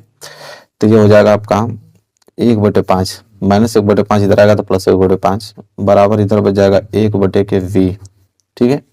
एलसीएम ले लो, एलसीएम ले लोगे तो 5 और 15 का एलसीएम होगा 15, क्योंकि ये 5 से ये 15 कट जा रहा है, इसलिए बड़ा वाला ही एलसीएम होता है 15।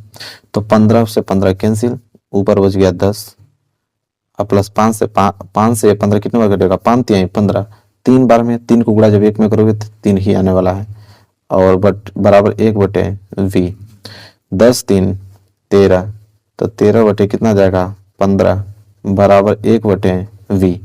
हमें v चाहिए तो v को आप कर दोगे ऊपर, तो 15 भी चला जाएगा ऊपर और 13 आ जाएगा यहाँ पे नीचे।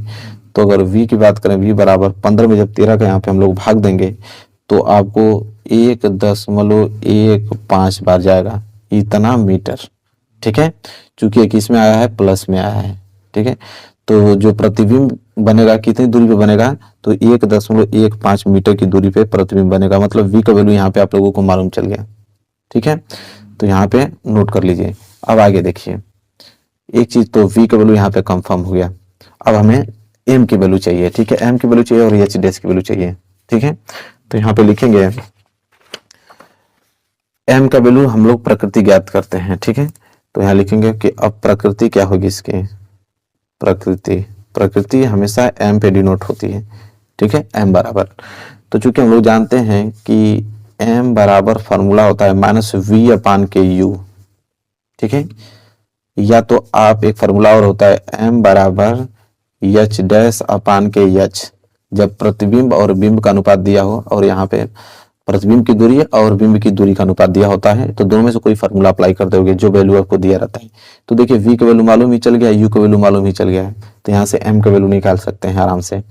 तो लिखेंगे m बराबर -v, v अभी जस्ट निकल के आया है, v का वैल्यू यहाँ पे देखो कितना आया है, +1.15, ठीक है, यही आया है ना। तो देखो +1.15 ये लिखो, या मैं इसे 15/13 ही लिखता हूँ, कोई दिक्कत नहीं। तो मैं यह ले लेता हूँ क्योंकि कैलकुलेशन करने में आसान होगी। तो v का वैल्यू हमने 15/13 ले लिया, तो यहाँ पे लिखेंगे v का वैल्यू कितना आया है, 15/13, 13, तो 15/13 हमने ले लिया। फिर पूरे बटे में u का वैल्यू कितना था, -5, तो -5 ले लिया।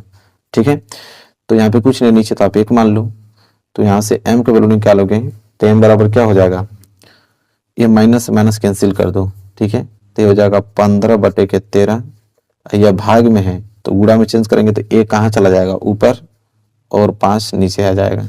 ठीक है, तो कटाओगे तो 5 तिहाई 15। ठीक है, m बराबर कितना आ जाएगा, 3 को गुणा 1 में करोगे तो 3, और नीचे आ गया आपका 13, और 3 में तो 13 का भाग दोगे, ठीक है, तो ये आ जाएगा प्लस के 0.23। ठीक है, हालांकि यह प्लस में आया है तो प्लस का मतलब यह होता है कि आभासी तथा सीधा, अगर माइनस रहता तो वास्तविक तथा उल्टा होता। हालांकि प्लस में है तो लिखेंगे कि आभासी तथा सीधा प्रतिबिंब बनेगा। ठीक है, यह सब प्लस और माइनस पे डिपेंड करता है, प्लस में आया तो आभासी तथा सीधा, माइनस में आता तो वास्तविक तथा उल्टा बनता है। ठीक है, अब देखिए आकार की बात करते हैं, आकार भी हमसे पूछा था ना, तो देखिए आकार की अगर हम बात करें तो फॉर्मूला भी हमने बताया कि m बराबर एच डैश अपान के एच होता है। ठीक है, तो अगर मैं यहाँ से एच डैश निकालूं कि एच डैश बराबर क्या होगा, तो m गुणे एच होगा। ठीक है, तो एच डैश बराबर m। ठीक है, तो यहाँ पे m का वैल्यू कितना है, 0.23 इंटू एच, एच तो हमको दिया नहीं है तो एच की जगह एच ली, एच मतलब होता है कि बिंब की ऊंचाई, तो बिंब की ऊंचाई दिया नहीं है तो हम लोग यह लिखेंगे, मतलब हम लोगों का जो ऊंचाई आएगा वो हम लोग यह मानेंगे कि जो भी बिंब होगा वो बिंब का कितना गुना, तो 0.23 गुना बड़ा प्रतिबिंब बनेगा। ठीक है, चलिए क्लियर हो गया, ये आप लोगों का प्रतिबिंब की ऊंचाई मालूम चल गया। तो इस प्रकार इस प्रश्न को हल करेंगे मेरे प्यारों, ये प्रश्न बहुत ज्यादा इंपॉर्टेंट है, एक बार हमने कह दिया तो इस बात को आप मान लो कि हाँ हमने कह दिया, ये प्रश्न इंपॉर्टेंट है तो इंपॉर्टेंट है, 100% इंपॉर्टेंट है। चलिए अब अगला प्रश्न देखते हैं। देखिए मेरे प्यारे बच्चों, ये भी प्रश्न बहुत ज्यादा इंपॉर्टेंट है, इस पे भी आप स्टार बना लो, हमने कह दिया तो कह दिया, इस बात को मान लीजिए आप लोग। ठीक है, बहुत इंपॉर्टेंट है, यह प्रश्न हर बार एग्जाम में आ जाता है। प्रश्न यह है कि कोई 4 सेंटीमीटर साइज का बिंब किसी 15 सेंटीमीटर फोकस दूरी के अवतल दर्पण से 25 सेंटीमीटर पर रखा है, दर्पण से कितनी दूरी पर किसी पर्दे को रखा जाए कि स्पष्ट प्रतिबिंब प्राप्त हो, प्रतिबिंब की प्रकृति बताइए। प्रकृति मतलब किसका वैल्यू पूछा है, यहाँ पे m का वैल्यू पूछ दिया। ठीक है, फिर पूछा है कि साइज ज्ञात कीजिए, साइज का मतलब एच डैश का वैल्यू पूछ दिया। ठीक है, देखिए कैसे निकलेगा, तो पहले प्रश्न को पढ़ते हैं, जो चीज दिया उसको नोट करेंगे। हल करने का यही तरीका होता है कि यहाँ पे अगर आपने हल लिख दिया तो पहली हेडिंग आपको रहेगी कि दिया है, पहली हेडिंग आपकी क्या रहेगी कि दिया है, क्या क्या दिया है पहले उसको हम लोग लिखेंगे यहाँ पे, तो पढ़ेंगे तभी तो लिखेंगे। पढ़ते हैं, कोई 4 सेंटीमीटर साइज का बिंब, ठीक है, वस्तु की ऊंचाई दे दिया, वस्तु की ऊंचाई को हम एच डिनोट करते हैं, तो एच बराबर तुमको मालूम चल गया कि 4 सेंटीमीटर दिया है, किसी को दिक्कत नहीं। 15 सेंटीमीटर फोकस दूरी मतलब एफ का वैल्यू, तो एफ बराबर तो 15 हमको दे दिया, 15 सेंटीमीटर में है ना, 15 सेंटीमीटर। लेकिन आप हमेशा याद रखो कि अवतल दर्पण दिया कौन सा है, अवतल दर्पण, और अवतल दर्पण की फोकस दूरी हमेशा माइनस होती है, इस बात को आप लोग याद रखना। ठीक है, अवतल दर्पण की फोकस दूरी माइनस में होता है, क्योंकि अगर छोटा सा मैं अवतल दर्पण अगर यहाँ बनाने समझाऊं तो ये आपका अवतल दर्पण है। ठीक है, तो मुख्य फोकस इसका इस साइड होता है। ठीक है, इस साइड, जब इस साइड होता है तो हमेशा किस में होगा, माइनस में। ठीक है, चलिए तो एफ बराबर क्या हो गया आपका -15 सेंटीमीटर। ठीक है, चलिए अब क्या दिया है कि 25 सेंटीमीटर पर रखा है, मतलब कोई वस्तु 25 सेंटीमीटर पर रखा गया है, मतलब u का वैल्यू। ठीक है, तो यहाँ लिखेंगे u बराबर हमको दिया है कितना, 25 सेंटीमीटर, और u का वैल्यू तो हमेशा माइनस में होता है, ये बात तो आप लोग भी जानते हो, तो ये तो हमेशा माइनस में होगा, चाहे वो कोई सा भी दर्पण हो, चाहे वो कोई सा भी लेंस हो, u हमेशा माइनस में होता है, इस बात को आप लोग याद रखिएगा। अब हमें v चाहिए, तो v का वैल्यू ज्ञात करने के लिए कि प्रतिबिंब कहाँ बनेगा, कितनी दूरी पर बनेगा, उसके लिए हमें दर्पण सूत्र लगाना पड़ेगा, तो लिखेंगे दर्पण सूत्र से। ठीक है, दर्पण सूत्र से, और सूत्र हमेशा लिखा करो। ठीक है, दर्पण सूत्र से, और दर्पण सूत्र क्या कहता है कि 1/f बराबर 1/v और प्लस 1/u। जब सूत्र लिख देते हो तो आप इसको कोष्टक में कर दिया करो ताकि एग्जामिनर का फोकस जाए कि आपने फॉर्मूलेस को जो सही लिखा है। ठीक है, तो कोष्टक में कर दिया। अब बस वैल्यू अप्लाई कीजिए, तो वैल्यू अप्लाई करेंगे तो हो जाएगा 1 के एफ का वैल्यू कितना दिया -15, तो माइनस के हो जाएगा 15 बराबर 1 के वी तो हमको ज्ञात करना है प्लस 1 के यू का वैल्यू कितना दिया -25, तो -25 लिख दोगे। आगे बढ़ोगे तो ये हो जाएगा आपका 1/-15 ऐसे ही बराबर ये हो जाएगा 1 के वी, इस माइनस को इस प्लस में करोगे तो हो जाएगा -1 के 25। ठीक है, चलो आगे अगर हल करते हैं तो देखो ये -1/25 अगर मैं इधर भेज देता हूँ तो ये हो जाएगा प्लस के 1/25 और इधर आपका -1/15 दिया है, मतलब -1/15 दिया है। एक चीज और बताता हूँ, ये माइनस चाहे नीचे हो चाहे ये माइनस आपका ऊपर हो चाहे ये माइनस आपका बीच में हो, कोई फर्क नहीं पड़ता, वो उसको हम -1/15 ही लिखेंगे। ठीक है, अगर ये माइनस का चिन्ह ऊपर रहता है तो तभी भी ये -1/15 ही कहलाता है, ये माइनस का चिन्ह नीचे है तभी भी आपको -1/15 ही कहलाएगा, इस बात को याद रखना। बराबर 1 क्या हो जाएगा वी, इधर तो यही बचा। एलसीएम की अगर बात करें तो 25 और 15 का एलसीएम कितना होता है, तो आपका हो जाएगा 75। ठीक है, तो अगर भाग दूं तो 25 3 75 और 3 को गुणा 1 में करोगे तो 3 आएगा, माइनस इसका भाग दूं तो 15 5 75 5 बार, 5 को गुणा 1 में करोगे तो 5 आएगा बराबर इधर बच गया 1 के वी। तो देखो 3 - 5 बचेगा आपका -2 और बटे में बच गया 75 बराबर 1 के वी।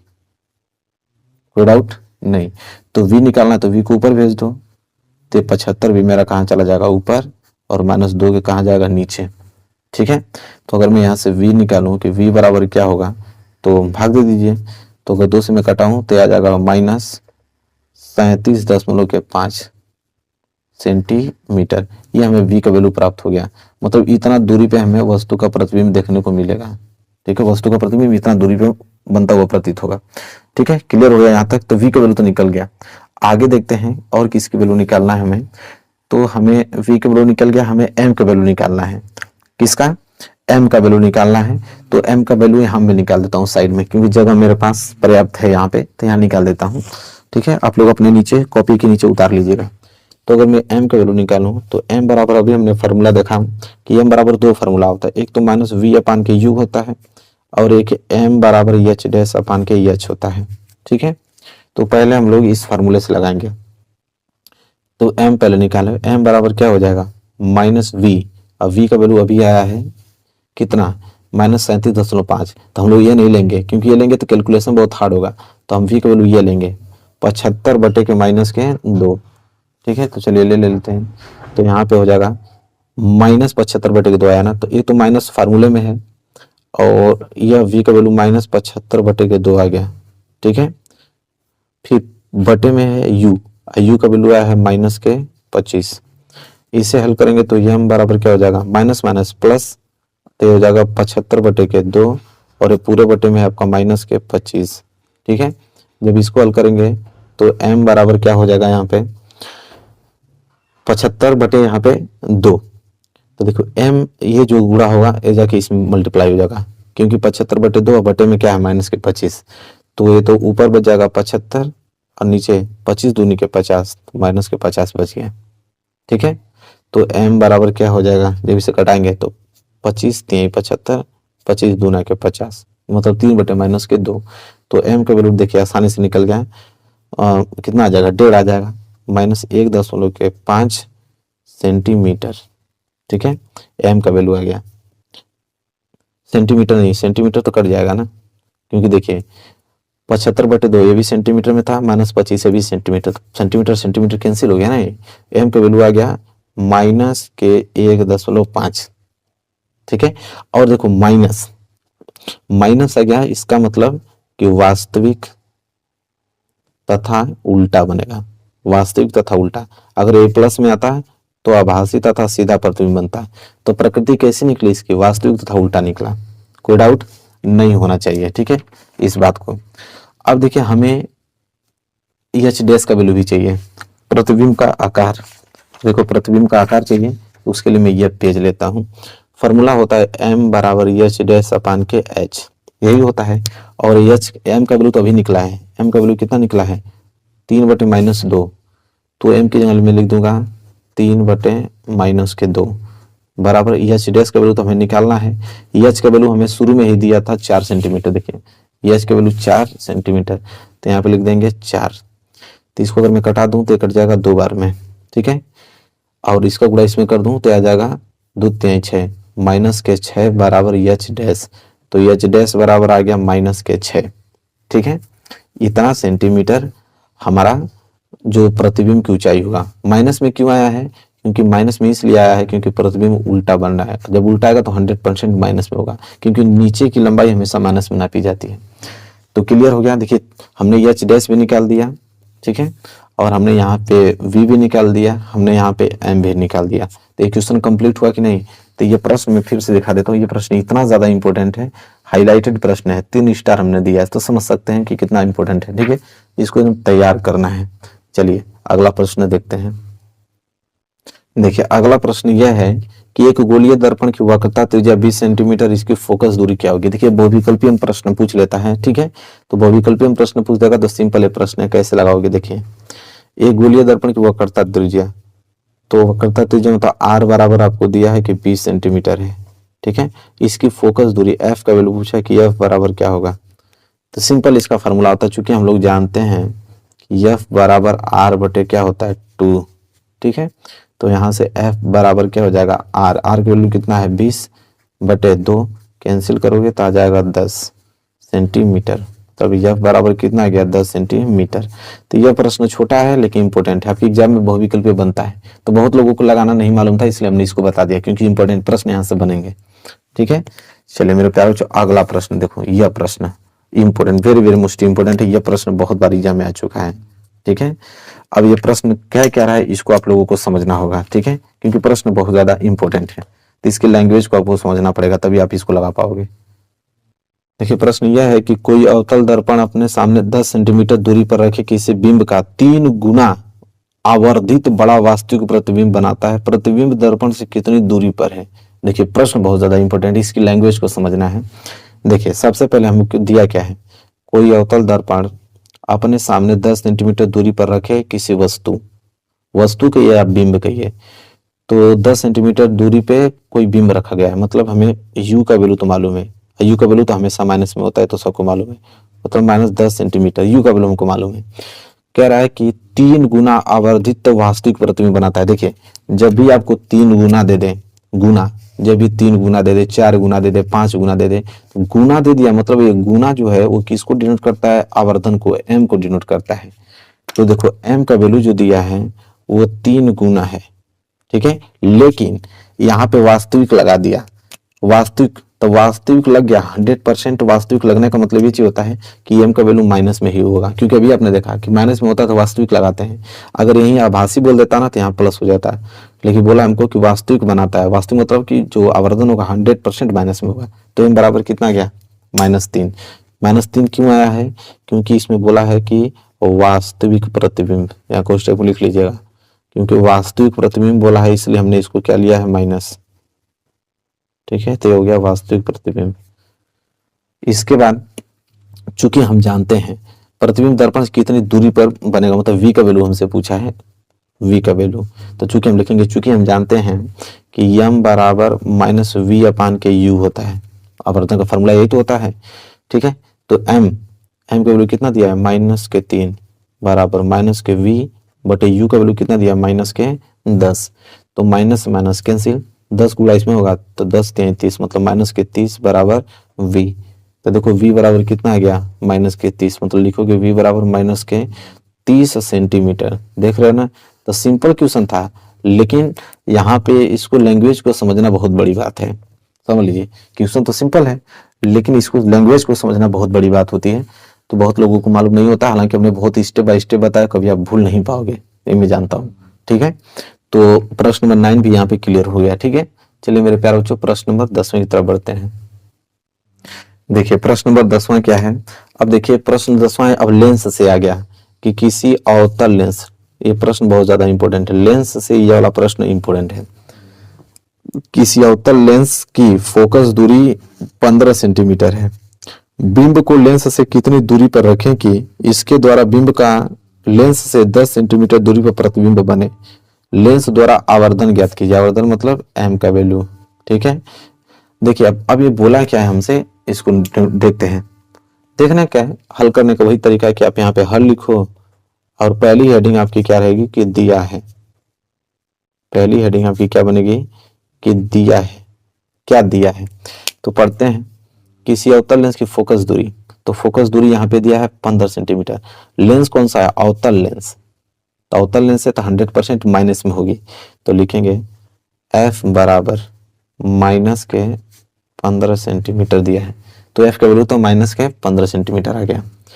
पूछा है कि बिंब को लेंस से कितनी दूरी पर रखें, तो मतलब यू का वैल्यू हमसे पूछा है कि बिंब को लेंस से कितनी दूरी पर रखें कि इसके द्वारा बिंब का लेंस से 10 सेंटीमीटर दूरी पर प्रतिबिंब बने। मतलब प्रतिबिंब जो बनना है वी का वैल्यू वह 10 सेंटीमीटर की दूरी पर बनना है, 10 सेंटीमीटर की दूरी पे बन रहा है। ठीक है, लेकिन याद रखिएगा कि 10 सेंटीमीटर दूरी बनना है, अवतल लेंस है। ठीक है, देखिए फोकस दूरी 15 सेंटीमीटर है और प्रतिबिंब बनना है 10 सेंटीमीटर पे, मतलब इसी साइड बन रहा होगा। ठीक है, मतलब v का वैल्यू भी क्या आएगा आपका माइनस में ही आने वाला है। ठीक है, तो v का वैल्यू क्या आ जाएगा माइनस 10 सेंटीमीटर पे इसका प्रतिबिंब बनेगा। क्लियर है, चलिए इसलिए बनेगा क्योंकि आप एक चीज समझ सकते हैं, अवतल लेंस, अवतल लेंस का दो ही कंडीशन ही होता है कि वस्तु को कहीं पे भी रखिए, ये आपका O हो गया, ये आपका एफ हो गया, F1। वस्तु को कहीं पे रखिए, वो F1 और O के बीच ही इसका प्रतिबिंब बनता है, तो प्रतिबिंब हमेशा इसी साइड बनता है। तो इसी साइड बनने का मतलब कि हमेशा माइनस में होगा, तो इसलिए हमने माइनस 10 सेंटीमीटर लिया उसका प्रतिबिंब। ठीक है, चलिए हर एक डाउट क्लियर हो रहा है कि नहीं आप लोग बताइए, हर एक डाउट क्लियर होगा। और हमसे पूछा है लास्ट में कि M का वैल्यू बताइए। ठीक है, तो हम लोग लगाएंगे लेंस सूत्र। ठीक है, क्योंकि दर्पण में दर्पण सूत्र लगाते हैं, लेंस में लेंस सूत्र लगाते हैं, तो लिखेंगे लेंस सूत्र से। कुछ खास अंतर नहीं होता है, प्लस और माइनस का अंतर होता है सूत्र में। लेंस सूत्र होता है हमारे पास 1/f बराबर 1/v माइनस के 1/u। दर्पण रहता तो प्लस लगा देते हैं, लेंस से तो माइनस लगाना पड़ेगा। इस फॉर्मूले को आप लोग याद रखना। अब इसी फॉर्मूले से हम लोग आराम से निकाल देंगे। ठीक है, तो वैल्यू को हम लोग यहाँ पे पुटअप कर देते हैं। वैल्यू पुटअप करोगे तो हो जाएगा 1/के एफ का वैल्यू माइनस के 15 दिया था बराबर 1/v का वैल्यू कितना दिया माइनस के 10 और माइनस 1/u का वैल्यू तो हमें निकालना है। ठीक है, कोई डाउट नहीं होना चाहिए आप लोगों को। देखिए माइनस 1/u को इस साइड में दीजिए तो हो जाएगा प्लस 1/के u बराबर, ये तो आपका है 1/ माइनस के 10, ये माइनस 1/15 उधर जाएगा तो प्लस 1/15 में कन्वर्ट हो जाएगा। ठीक है, तो यहां से हम लोग निकाल देंगे 1/u का वैल्यू। 1/u बराबर क्या होगा एलसीएम, तो 15 और 10 का एलसीएम कितना होगा 30। तो देखो 10 3 30, 3 को गुणा 1 में करोगे तो 3 ही आने वाला है, मतलब माइनस के 3 प्लस 15 दूनी के 30, 2 को गुणा 1 में करोगे तो 2 ही आने वाला है। तो ये हो जाएगा आपका 1/के u बराबर -3 प्लस 2, तो 3 में से 2 घटेगा तो 1 बचेगा, वो भी माइनस का, तो माइनस के 1/, कितना आ जाएगा 30। ठीक है, तो अगर मैं यहाँ u निकालूं तो हमने u को ऊपर कर दिया तो 30 ऊपर चला जाएगा, तो 30 ऊपर जाएगा तो ये हो जाएगा आपका माइनस का 30। ठीक है, सेंटीमीटर, तो u का वैल्यू -30 सेंटीमीटर आ गया। हालांकि हमसे m का वैल्यू पूछा है, तो m बराबर यहाँ पर होता है v/u। देखो लेंस है तो v/u, अगर दर्पण रहता है तो वहीं पे m का वैल्यू -v/u होता। तो देखो लेंस के लिए आवर्धन का सूत्र यह होता है v/u, दर्पण रहता तो दर्पण के लिए आवर्धन का सूत्र -v/u होता है, तो इस बात को याद रखना। तो m बराबर यहाँ पे आ जाएगा v का वैल्यू कितना दिया था वहां पे -10 और बटे में u का वैल्यू कितना आया है -30, तो माइनस माइनस कैंसिल। ठीक है, 10 से कम 10 और 10 3 30, तो m बराबर क्या आ जाएगा 1/3 का मतलब होता है प्लस के 0.333 इस तक चलता जाएगा। ठीक है, और हालांकि प्लस में इसका आंसर आया है तो मतलब आभासी तथा सीधा होगा, माइनस में रहता तो वास्तविक तथा उल्टा होता है, ये लोग आप लोग भी जानते हो। तो आभासी तथा सीधा प्रतिबिंब बनेगा इसका। चीजें क्लियर हैं, बिल्कुल क्लियर होनी चाहिए आप लोगों को, कोई डाउट नहीं होना चाहिए। तो समझ में आ गया आप लोगों को। चलिए अब हम लोग अगला प्रश्न देखते हैं, प्रश्न नंबर 11। तो अब इसको मैं दिखा देता हूँ एक बार, ये प्रश्न बहुत ज्यादा इंपॉर्टेंट है, ये प्रश्न देख लीजिए। चलिए प्रश्न नंबर 11 की तरफ बढ़ते हैं। चलिए देखते हैं प्रश्न नंबर 11। देखिए प्रश्न नंबर 11 क्या है, बहुत ज्यादा इंपॉर्टेंट प्रश्न है, इस पे आप लोग स्टार बनाओ। मैं 5 स्टार देना चाहूंगा, इस पे स्टार मैं 5 स्टार देना चाहूंगा। देखिए बहुत प्यारा प्रश्न है, हर बार एग्जाम में आता है, इसको आप लोग ध्यान से समझ लेना। क्या है कि किसी 4 ओम प्रतिरोधक के प्रति सेकेंड 100 जूल ऊष्मा उत्पन्न हो रही है, प्रतिरोधक के सिरों के बीच विभवांतर ज्ञात कीजिए। ठीक है, प्रश्न बहुत ज्यादा इंपॉर्टेंट है। देखिए हल करेंगे, हल करने से पहले वही चीज, सबसे मेन पॉइंट हमारा यही रहेगा कि दिया है, तो सबसे पहले हम लिखेंगे कि क्या क्या दिया है, पहले उसको नोट करेंगे, इसके बाद फॉर्मूला अप्लाई करेंगे। तो देखिए दिया है कि किसी 4 ओम प्रतिरोधक, मतलब प्रतिरोध का वैल्यू आर का वैल्यू दिया है, तो आर का वैल्यू हमको दे दिया 4 ओम, तो 4 ओम लिख देंगे। प्रति सेकेंड, देखिए बोला यहाँ पे प्रति सेकेंड, प्रति सेकेंड का मतलब टी जो है समय वो 1 सेकेंड दिया है। ठीक है, कह रहा है कि 100 जूल ऊष्मा उत्पन्न हो रही है, ऊष्मा मतलब समझ रहे हैं एनर्जी, चाहे हीटिंग आप कह सकते हो, एच का वैल्यू कहिए या ई का वैल्यू कहिए। ठीक है, क्योंकि ऊष्मा आप लोगों का एच भी होता है और ऊर्जा भी आप लोगों का ऊष्मा ही होता है, तो यहाँ पे लिखेंगे ई बराबर हमको दिया है 100 जूल। ठीक है, प्रतिरोधक के सिरों के भी विभवांतर ज्ञात कीजिए, मतलब वी का वैल्यू पूछा हमको। ठीक है, वी का वैल्यू, विभवांतर का वैल्यू पूछा हमसे।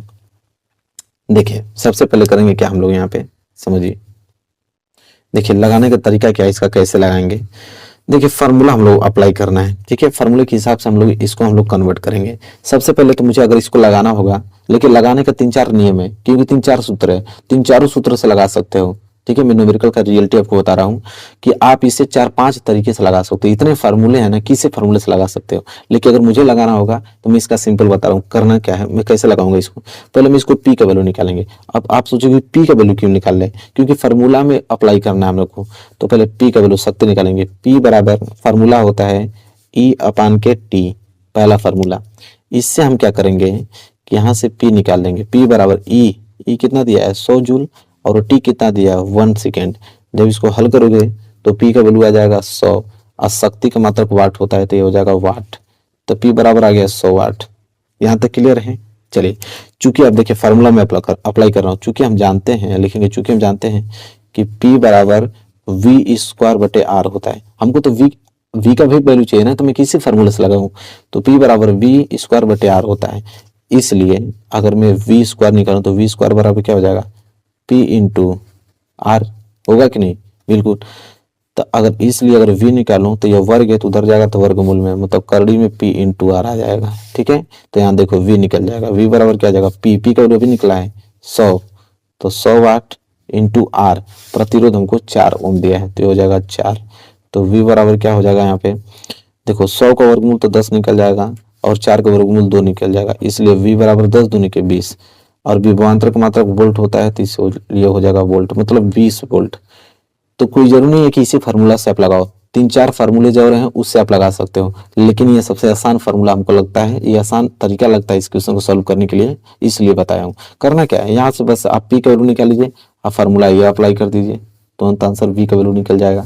तो आई होप आपको क्लियर हो गया होगा ये प्रश्न नंबर 11। कोई डाउट है आप लोगों को बताइए, कोई दिक्कत नहीं। चलिए प्रश्न नंबर 12 की तरफ बढ़ते हैं।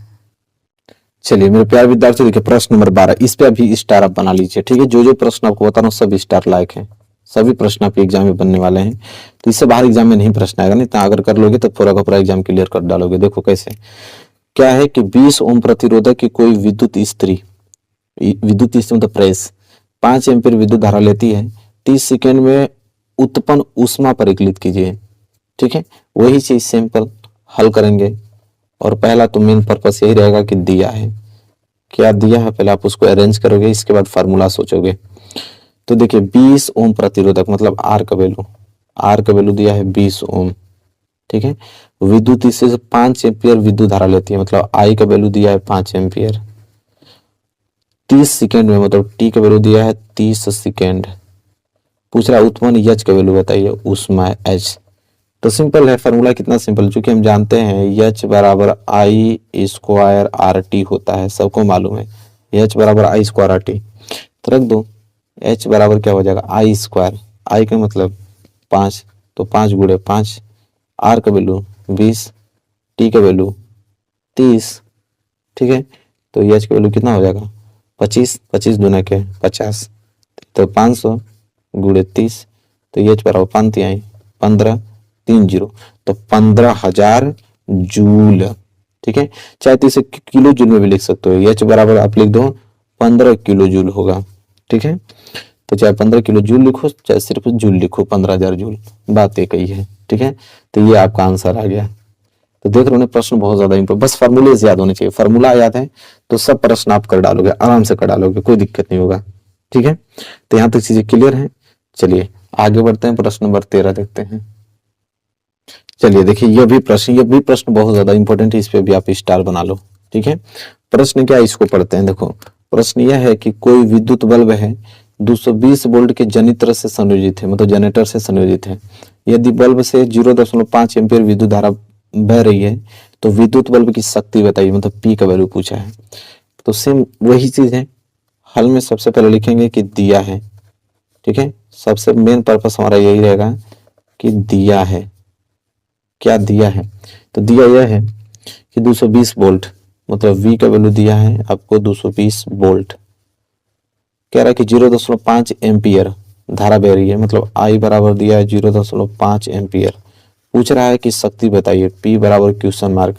तो चूंकि देखिए फार्मूला है होता है, चूंकि हम जानते हैं कि P बराबर V इंटू आई होता है, यह फार्मूला रटा होना चाहिए, P बराबर V इंटू आई होता है, इसलिए P बराबर V का वैल्यू कितना दिया 220 वोल्ट, I का वैल्यू कितना 0.5, तो P बराबर कितना आ जाएगा 110 वाट, गुणा करोगे तो 110 वाट आ गया शक्ति।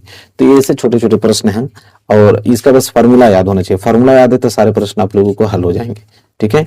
चलिए आगे बढ़ते हैं, अगला प्रश्न देखते हैं। प्रश्न नंबर 13 हो गया ना, 14 की तरफ देखते हैं।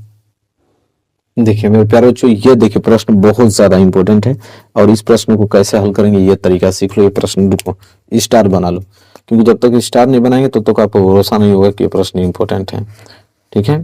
चलिए देखिए प्रश्न क्या है कि किसी विद्युत बल्ब का अनुमंताक, अनुमंताक मतलब जानते हैं कि किसी बल्ब पे जो लिखा होता है वो अनुमंतांक कहलाता है। तो देखिए किसी बल्ब पे लिखा है कि 220 वोल्ट 100 वाट, ठीक है। कह रहा है कि 220 वोल्ट पे अगर आप जलाते हो तो 100 वाट ऊर्जा यहाँ पे खींचेगी। जब इसे 110 वोल्ट पर प्रचलित करते हैं तब इसके द्वारा अनुमंत शक्ति कितनी होगी। देखिए कह रहा है कि 200 किसी बल्ब है, बल्ब पे लिखा है कि अगर आप 220 वोल्ट पे अगर इसको जलाते हो तो ऊर्जा खींचेगी 100 वाट की, लेकिन कह रहा है कि अगर मैं इसे 110 वोल्ट पे अगर मैं इसको जलाऊंगा तो कितना ऊर्जा खींचेगी, ठीक है। तो देखिए फार्मूला होता है, आप लिखेंगे फार्मूला होता है P बराबर V² बटे R, यह फार्मूला याद होना चाहिए, ठीक है। अगर मैं यहाँ से R की बात करूं, ठीक है, तो R बराबर आपका निकलेगा V² बटे के P, निकलेगा कि नहीं, बिल्कुल। तो यहाँ से अगर मैं R निकालूं, प्रतिरोध R, तो V², और V² वैल्यू कितना पहले दिया है 220 वोल्ट, बल्ब पे इतना ही तो लिखा है, तो V² मतलब 220, तो हो जाएगा 220 गुणे 220 और बटे में P, ठीक है, बटे में क्या हो जाएगा P। तो कितना शक्ति पहले ले रहा है यहाँ पे, तो शक्ति हो रहा है 100 वाट का, जब 220 वोल्ट पे जल रहा है तो शक्ति कितना ले रहा है 100 वाट का, तो यहाँ पे 100 वाट का 10 10 10 10, R बराबर आ जाएगा 22 गुणे 22 मतलब 484 ओम, तो R का वैल्यू 484 ओम आ गया, ठीक है। अब कह रहा है कि अगर मैं इसे 110 वोल्ट पे जलाऊं, मतलब V का वैल्यू अगर मैं 110 वोल्ट ले लेता हूं, ठीक है, तो देखिए जब 220 वोल्ट पे जला रहा था तो शक्ति उसको खींच रही थी 100 वाट, तो हमने पहले बल्ब का प्रतिरोध निकाला कि बल्ब का प्रतिरोध 484 ओम आ गया। तो बल्ब का प्रतिरोध तो हमेशा चेंज होगा नहीं, कि क्योंकि एक जो बल्ब आप मार्केट से खरीद के लेके आओगे उसका प्रतिरोध आपने देख लिया कि 484 ओम है, तो आप चाहे 100 वाट पे जलाओ, चाहे 100 वोल्ट पे जलाओ, चाहे 200 वोल्ट पे जलाओ, चाहे 220 वोल्ट पे जलाओ, तो वो बल्ब का जो प्रतिरोध है तो फिक्स ही रहेगा ना अंदर का 484। तो V का वैल्यू 110 वोल्ट, क्योंकि मुझे 110 वोल्ट पे जलाना है, लेकिन R का वैल्यू तो फिक्स रहेगा ना, कि R का वैल्यू तो 484 ओम ही रहेगा, ठीक है। हमें चाहिए शक्ति P का वैल्यू चाहिए, तो फॉर्मूला वही लगा देंगे कि P बराबर V² बटे R, तो V², इस बार V हमारे पास 110 है, तो 110 इंटू 110, आर का वैल्यू 484, ये तो चेंज होगा नहीं, ये तो ऐसे ही रहेगा आपका, ठीक है, 484 ही रहने वाला है। देखिए इसको आसान कर देते हैं, 110 110, 484 क्या था, 22 × 22 था, तो इसको 22 × 22 लिख दो।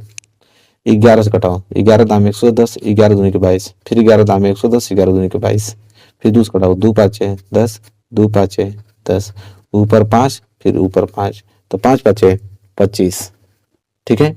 तो 25 मतलब पी का वैल्यू जो आया वो 25 वाट आ गया, मतलब 25 वाट की शक्ति खींचेगी जब उसे मैं 110 वोल्ट पे जलाऊंगा। तो क्लियर हो रहा है कि नहीं आप लोगों को? चलिए क्वेश्चन नंबर 14 भी हो गया, क्वेश्चन नंबर 15 की तरफ बढ़ते हैं। चलिए देखिए अगला प्रश्न, देखिए प्रश्न नंबर 15। देखिए प्रश्न नंबर 15 बहुत इंपोर्टेंट प्रश्न है कि 8 ओम प्रतिरोध का कोई विद्युत हीटर विद्युत मेंस से 2 घंटे तक 15 एम्पीयर विद्युत धारा लेता है, तो हीटर में उत्पन्न ऊष्मा की दर परिकलित कीजिए। प्रश्न बहुत ज्यादा इंपॉर्टेंट है मेरे प्यारे बच्चों, ध्यान से नहीं देखोगे तो पूरा का पूरा क्वेश्चन गलत करके आओगे। किसी से भी ये प्रश्न पूछ लेना वो गलत ही उत्तर देगा, क्योंकि देखिए उत्पन्न ऊष्मा की दर परिकलित करने के लिए बोला है। देखिए कितना मजा आएगा, क्वेश्चन बहुत इंपॉर्टेंट है, मजा आ जाएगा आप लोगों को जब इस क्वेश्चन को करोगे समझोगे तो। देखो हल में लिखेंगे क्या क्या दिया है, 8 ओम प्रतिरोध मतलब आर का वैल्यू जो है 8 ओम दिया है, फिक्स हो। कह रहा 2 घंटे तक मतलब टी बराबर जो है वो 2 घंटे एच मतलब 2 आवर्स दिया है, ठीक है।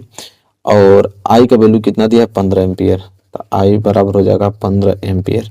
हमसे बोला है कि उस उत्पन्न ऊष्मा की दर, तो देखो आप लोग सोचोगे कि ऊष्मा निकालने के लिए बोला है, आप लोग सोचोगे कि ऊष्मा, अरे यार एच वैल्यू निकालने के लिए बोला है, लेकिन एच निकालने के लिए नहीं बोला है। ऊष्मा की दर को हम कहते हैं शक्ति। देखो ऊष्मा मतलब एच, दर मतलब बटा, ऊष्मा दर, तो ऊष्मा की दर जब भी आए तो बटे में टी लगाते हैं, जैसे ऊष्मा की दर तो एच अपान के टी, एच अपान के टी किसके बराबर होता है, पी के बराबर। तो ऊष्मा की दर क्या कहलाती है, शक्ति कहलाती है। तो हमें एच नहीं निकालना है, हमें पी निकालना है, ठीक है। यह बात है, हमें यहाँ पे पी निकालना, बस लैंग्वेज को घुमा दिया है। ऊष्मा की दर पूछा, ऊष्मा की दर शक्ति कहलाती है, मतलब पी हमको निकालना है। तो चूंकि हम फार्मूला जानते हैं यहाँ पे कि पी बराबर आई स्क्वायर आर फार्मूला होता है। वैसे पी का तो 4 5 फार्मूला होता है, लेकिन ये यही फार्मूला की यूज होगा, पी बराबर आई स्क्वायर ऑफ आर, क्योंकि आई का वैल्यू दिया है हमको, ठीक है। तो देखो आई का वैल्यू हमको दिया है यहाँ पे कितना दिया है 15, तो हो जाएगा 15 × 15, और आर का वैल्यू हमारे पास 8 है, तो पी बराबर, तो 15 × 15 मतलब 225 × 8, तो पी बराबर कितना आ जाएगा, मतलब 225 को गुणा 8 में करोगे तो वो आ जाएगा 1800। अब पी हमारा शक्ति है, तो इसका मतलब क्या होता है वाट, मतलब पी का वैल्यू कितना आ गया 1800 वाट आ गया, ठीक है। तो आई होप क्लियर हो गया। देखिए प्रश्न बहुत ज्यादा इंपॉर्टेंट था। तो कि 15 सेंटीमीटर फोकस दूरी का कोई अवतल लेंस किसी बिंब का प्रतिबिंब लेंस से 10 सेंटीमीटर दूरी पर बनाता है। बिंब जो है लेंस से कितनी दूरी पर स्थित है, किरण आरेख खींचिए। बिंब की बात कर रहा है कि बिंब जो है लेंस से कितनी दूरी पर स्थित है। बिंब मतलब वस्तु जो है लेंस से कितनी दूरी पर स्थित है, ठीक है। तो उसको हम लोग बोलते हैं यू, ठीक है।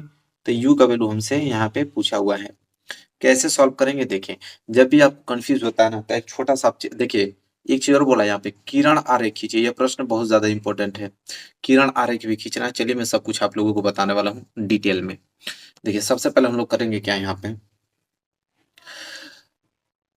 पहले अवतल लेंस एक बना लेते हैं छोटा सा समझने के लिए। किरण आरेख भी खींचना है तो उसमें किरण आरेख भी हम खींच लेंगे, ठीक है, दोनों हो जाएगा। देखो ये आपका अवतल लेंस है, पूरा डिटेल में समझ में आएगा, गारंटी है मेरी। अवतल लेंस है, ठीक है। ये देखो मुख्य अक्ष है इसका, ठीक है। आप लोग स्केल से बना लेना, सीधा बनेगा। और यहाँ पे ये आपका F1 है और यहाँ आपका F2 है, इतना तो जानते ही हैं आप लोग, F1 F2, ठीक है। यहाँ पे हमसे बोला है और यहाँ पे बीच में O होता है। क्वेश्चन अब पढ़ते हैं।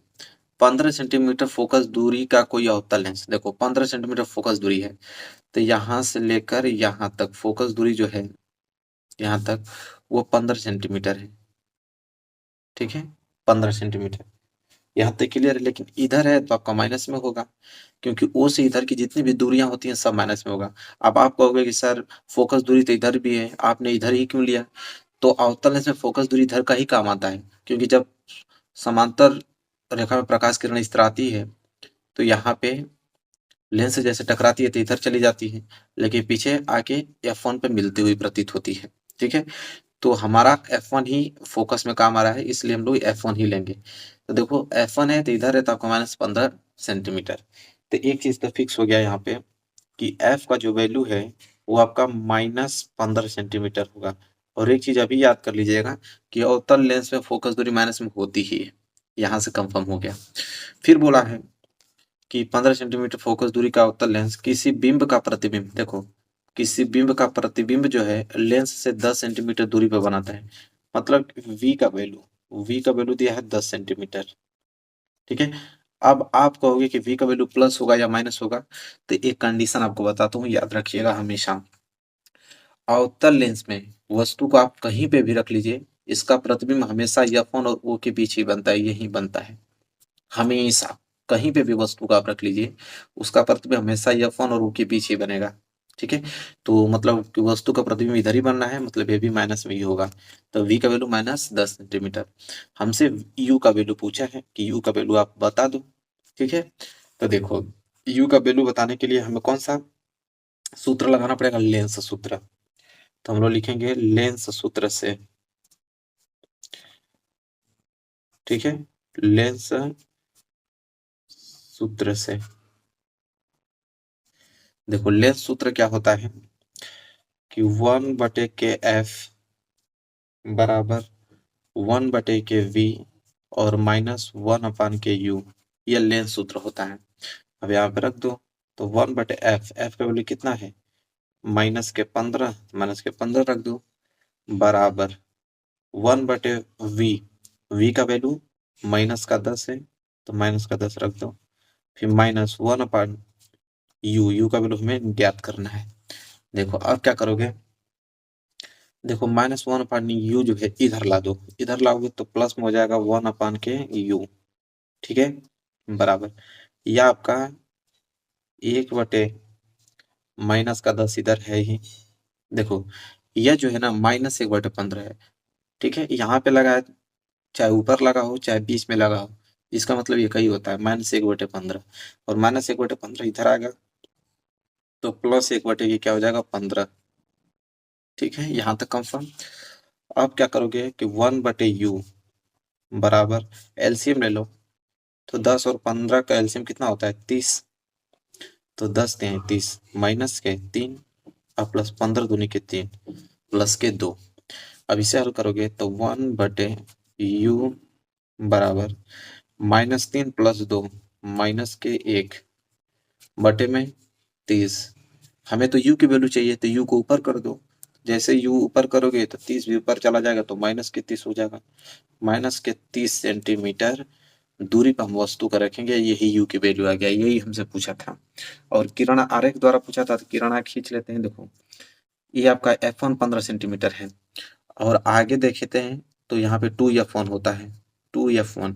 ठीक है, अगर ये 15 सेंटीमीटर तो 2F1 30 सेंटीमीटर होगा, और वस्तु हमारा कहाँ पे रखा गया है 30 सेंटीमीटर, मतलब वस्तु कहाँ रखा गया है 2F1 पे रखा गया है वस्तु। ठीक है, तो यहाँ से मुख्य अक्ष के समानांतर जाएगी प्रकाश की किरण यहाँ पे, तो ये इधर चली जाएगी। ठीक है, इसके बाद अगर पीछे देखें तो F1 से होकर गुजरती है। ठीक है, और एक प्रकाश किरण O से गुजार देते हैं, तो O से गुजारेंगे यहाँ पे तो ये ऐसे जाएगा, सीधे निकल जाता है। तो जहाँ दोनों कट रहा है यही प्रतिबिंब बनना है। तो हमने आपसे कहा भी था कि वस्तु को कहीं पे भी रखो F1 और O के बीच ही बनता है, तो प्रतिबिंब यहाँ पे बनना है। ठीक है, इसका नाम A दे दो, इसका नाम B दे दो, इसका नाम A डैश दे दो, इसका नाम B डैश दे दो। अब प्रतिबिंब हमेशा आभासी तथा सीधा बनता है, ये भी याद रखना। ठीक है, तो देखो किरण आरेख भी हमने खींच दिया, और यहाँ पे u का वैल्यू बता दिया कि वस्तु 30 सेंटीमीटर दूरी पर रखी रहेगी, और ये प्रश्न वाकई में इम्पोर्टेंट है। ठीक है, चलो अब क्वेश्चन दूसरा देखते हैं। देखो मेरे प्यार बच्चों, ये प्रश्न भी बहुत ज्यादा इम्पोर्टेंट है। कैसे इसको हल करोगे देखिए बताता हूँ। देखो अगला प्रश्न भी बहुत ज्यादा इम्पोर्टेंट है, बहुत बार एग्जाम में पूछा जा चुका है। प्रश्न यह है कि 15 सेंटीमीटर फोकस दूरी के किसी उत्तल दर्पण से कोई बिंब जो है 10 सेंटीमीटर दूरी पर रखा है। प्रतिबिंब की स्थिति, तो प्रतिबिंब की स्थिति मतलब किसका प्रतिबिंब है ना, तो प्रतिबिंब की स्थिति v का वैल्यू पूछा है। अगर ये बिंब की स्थिति रहता तो u का वैल्यू पूछता, ठीक है। तथा प्रकृति, देखो प्रकृति मतलब आवर्धन, m का वैल्यू ज्ञात करोगे तो मालूम चल जाएगा प्रकृति। प्रकृति मतलब होता है कि आभासी है, कि वास्तविक है, सीधा है कि उल्टा है, ये सब सारी चीजें प्रकृति में आता है, ठीक है। तो प्रकृति में ये चीजें आती है। देखो कैसे लगाओगे, पहले हमसे बोला यहाँ पे 15 सेंटीमीटर फोकस दूरी के किसी उत्तल दर्पण, देखो एक छोटा सा उत्तल दर्पण बना लो समझने के लिए और सारी चीजें क्लियर हो जाएंगी। देखो ये आपका उत्तल दर्पण है, इसी तरह होता है ना उत्तल दर्पण। ये आपका क्या होता है P, और ये आपका थोड़ा बड़ा कर दिया जाए, यहाँ पे F होता है, यहाँ पे आपका C होता है, ठीक है। ये तो जानते ही हो ना आप लोग। चलो देखो इसके बाद करेंगे क्या हम लोग कि 15 सेंटीमीटर फोकस दूरी 15 सेंटीमीटर मतलब P से लेके यहाँ F तक ये फोकस दूरी होता है 15 सेंटीमीटर, यह बराबर 15 सेंटीमीटर। तो इधर की दूरी है तो जाहिर सी बात है प्लस में होगा, तो F का वैल्यू तो 15 सेंटीमीटर आ गया, वो भी प्लस में, ठीक है। फिर बोला है किसी उत्तल दर्पण से कोई बिंब जो है 10 सेंटीमीटर दूरी पर रखा है, 10 सेंटीमीटर दूरी पर कोई बिंब रखा है, मतलब इधर वस्तु हमेशा इस साइड रखते हैं, तो मान लेते हैं यहाँ पे 10 सेंटीमीटर दूरी पर, मतलब यहाँ से लेके यहाँ तक 10 सेंटीमीटर है, यू का वैल्यू इधर है तो माइनस यू होगा। और एक बात अभी भी याद कर लो कि यू का वैल्यू हमेशा माइनस होता है, चाहे वो दर्पण हो चाहे लेंस हो, ठीक है। तो यू बराबर हमको दे दिया है यहाँ पे कितना जी, माइनस का 10 सेंटीमीटर दे रखा है, ठीक है। चलो ये भी कंफर्म है। प्रतिबिंब की स्थिति मतलब यहाँ पे v का वैल्यू पूछा है, ठीक है, और m का वैल्यू पूछा हुआ है हमसे, तो वही कौन सा सूत्र लगाएंगे जी, यहाँ पे दर्पण सूत्र लगाएंगे, क्योंकि यहाँ पे दर्पण की बात है, उसमें लेंस का था तो लेंस सूत्र हमने लगाया, यहाँ पे दर्पण है तो दर्पण सूत्र लगाएंगे।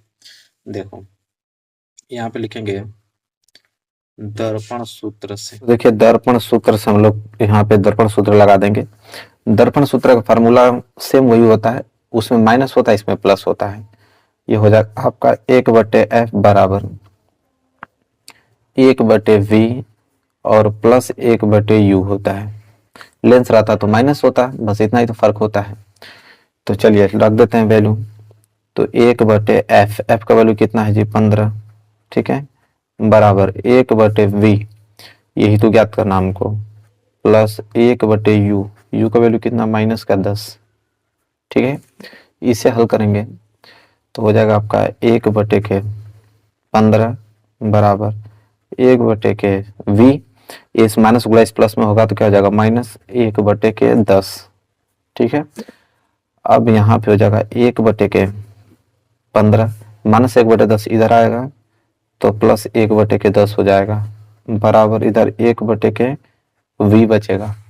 इसको हल करेंगे तो एलसीएम कितना हो जाएगा 30, तो हो जाएगा 15 दूनी के 30 और 10 30 बराबर 1/v, 2 और 3 जोड़ोगे तो 5/30 बराबर 1/v। तो देखो हमें v ज्ञात करना, तो v को ऊपर कर दो तो यहाँ पे 30 ऊपर चला जाएगा, 5 नीचे आ जाएगा, जब भाग दोगे तो v बराबर 5 से 30, v बराबर क्या आ गया 6, ठीक है। तो ये आपका उत्तर हो गया, तो v का वैल्यू तो 6 सेंटीमीटर आ गया, ठीक है। और हमसे m का वैल्यू पूछा है, ठीक है, मतलब प्रकृति पूछा है, तो प्रकृति के लिए हम m लगाएंगे। देखो m का फॉर्मूला होता है यहाँ पे -v/u, ठीक है। तो यहाँ से m निकाल देंगे तो m बराबर क्या हो जाएगा -v, v का वैल्यू 6 है, u का वैल्यू कितना माइनस के 10, तो माइनस से माइनस कैंसिल, 2 3 6 2 5 10, तो m बराबर कितना आ गया 3/5, ठीक है। जब भाग दोगे तो आ जाएगा प्लस के 0.6, ठीक है। अब देखो m का वैल्यू प्लस में है, ठीक है, तो m का वैल्यू प्लस में धनात्मक है, इसलिए आभासी तथा सीधा होगा, आभासी तथा सीधा। अगर m का वैल्यू माइनस में होता तो वास्तविक तथा उल्टा होता, ठीक है। यह बात अपने दिमाग में बैठा लेना। ये भी प्रश्न क्लियर हो गया, अच्छे से समझ में आ गया आप लोगों को, कोई डाउट नहीं होना चाहिए, बिल्कुल भी 1% डाउट नहीं होना चाहिए। चलिए आगे बढ़ते हैं और अगला प्रश्न देखते हैं। चलो अब देखिए अगला प्रश्न मेरे प्यारे बच्चों, अभी इसको देखो डायरेक्ट करेंगे, फिगर बनाने की जरूरत ही नहीं है, ठीक है। तो इतना अनुभव हो गया होगा आप लोगों को। जैसे देखिए कैसे सॉल्व करते हैं। बोला है कि 5 सेंटीमीटर लंबाई का कोई बिंब, मतलब बिंब की लंबाई दी है और बिंब की लंबाई को हम h से डिनोट करते हैं। तो h बराबर हमको दिया है 5 सेंटीमीटर, ठीक, इतना कंफर्म हुआ। कह रहा है कि कोई बिंब 30 सेंटीमीटर वक्रता त्रिज्या के किसी उत्तल दर्पण के सामने 20 सेंटीमीटर दूरी पर रखा है, ठीक है।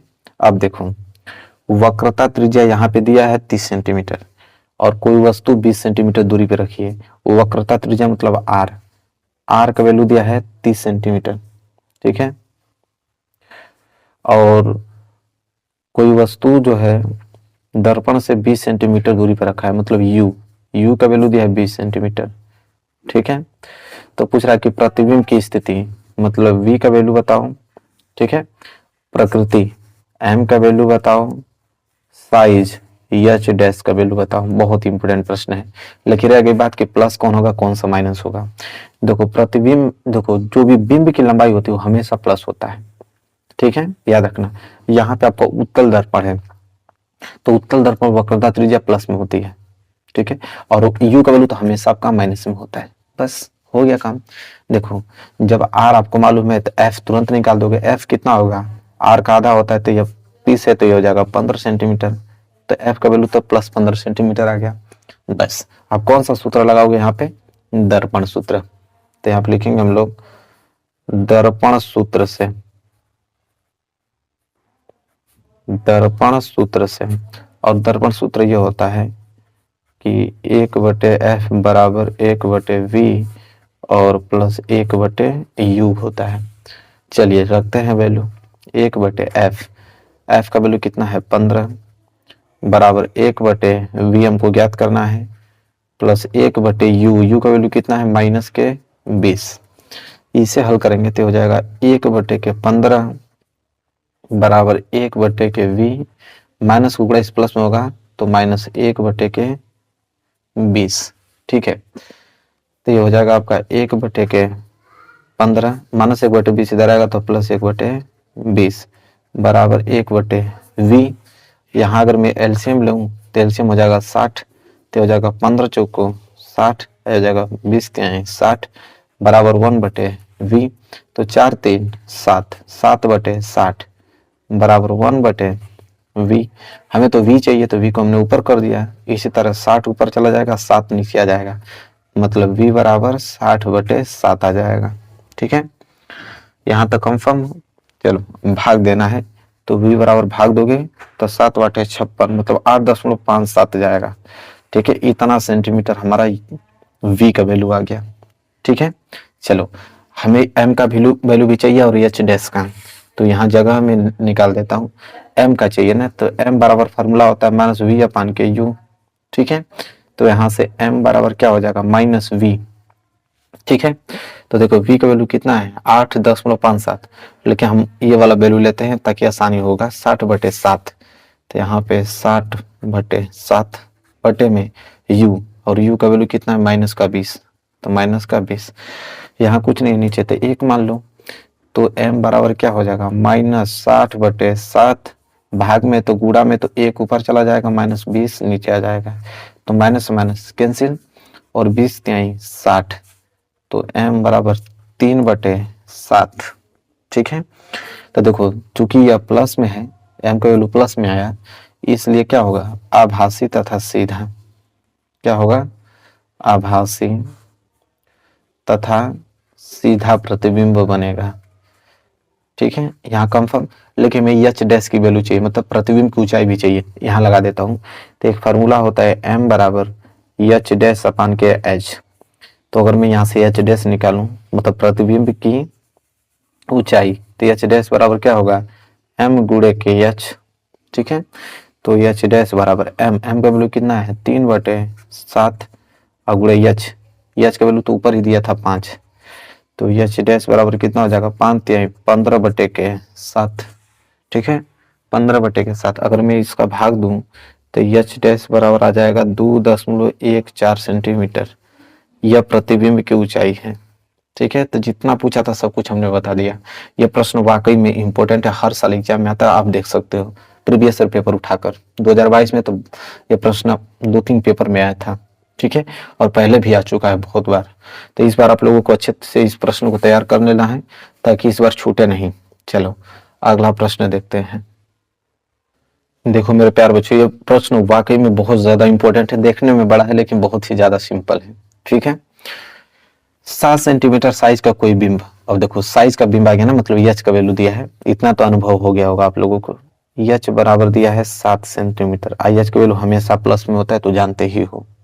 फिर बोला है कि 18 सेंटीमीटर फोकस दूरी के किसी अवतल दर्पण के सामने, देखो अवतल दर्पण है, अवतल दर्पण की फोकस दूरी दिया है, अवतल दर्पण की फोकस दूरी माइनस में होती है, मतलब कि F बराबर माइनस के 18 सेंटीमीटर, ठीक।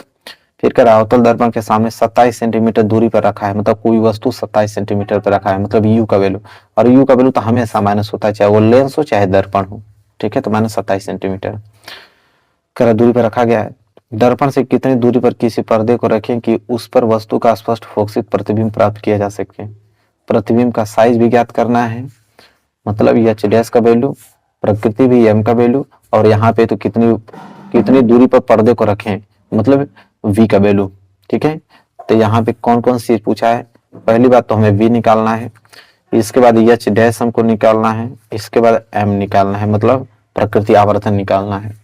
तो सूत्र हमारे पास एक ही है, दर्पण सूत्र लगाएंगे, लिखेंगे यहाँ पे दर्पण सूत्र से,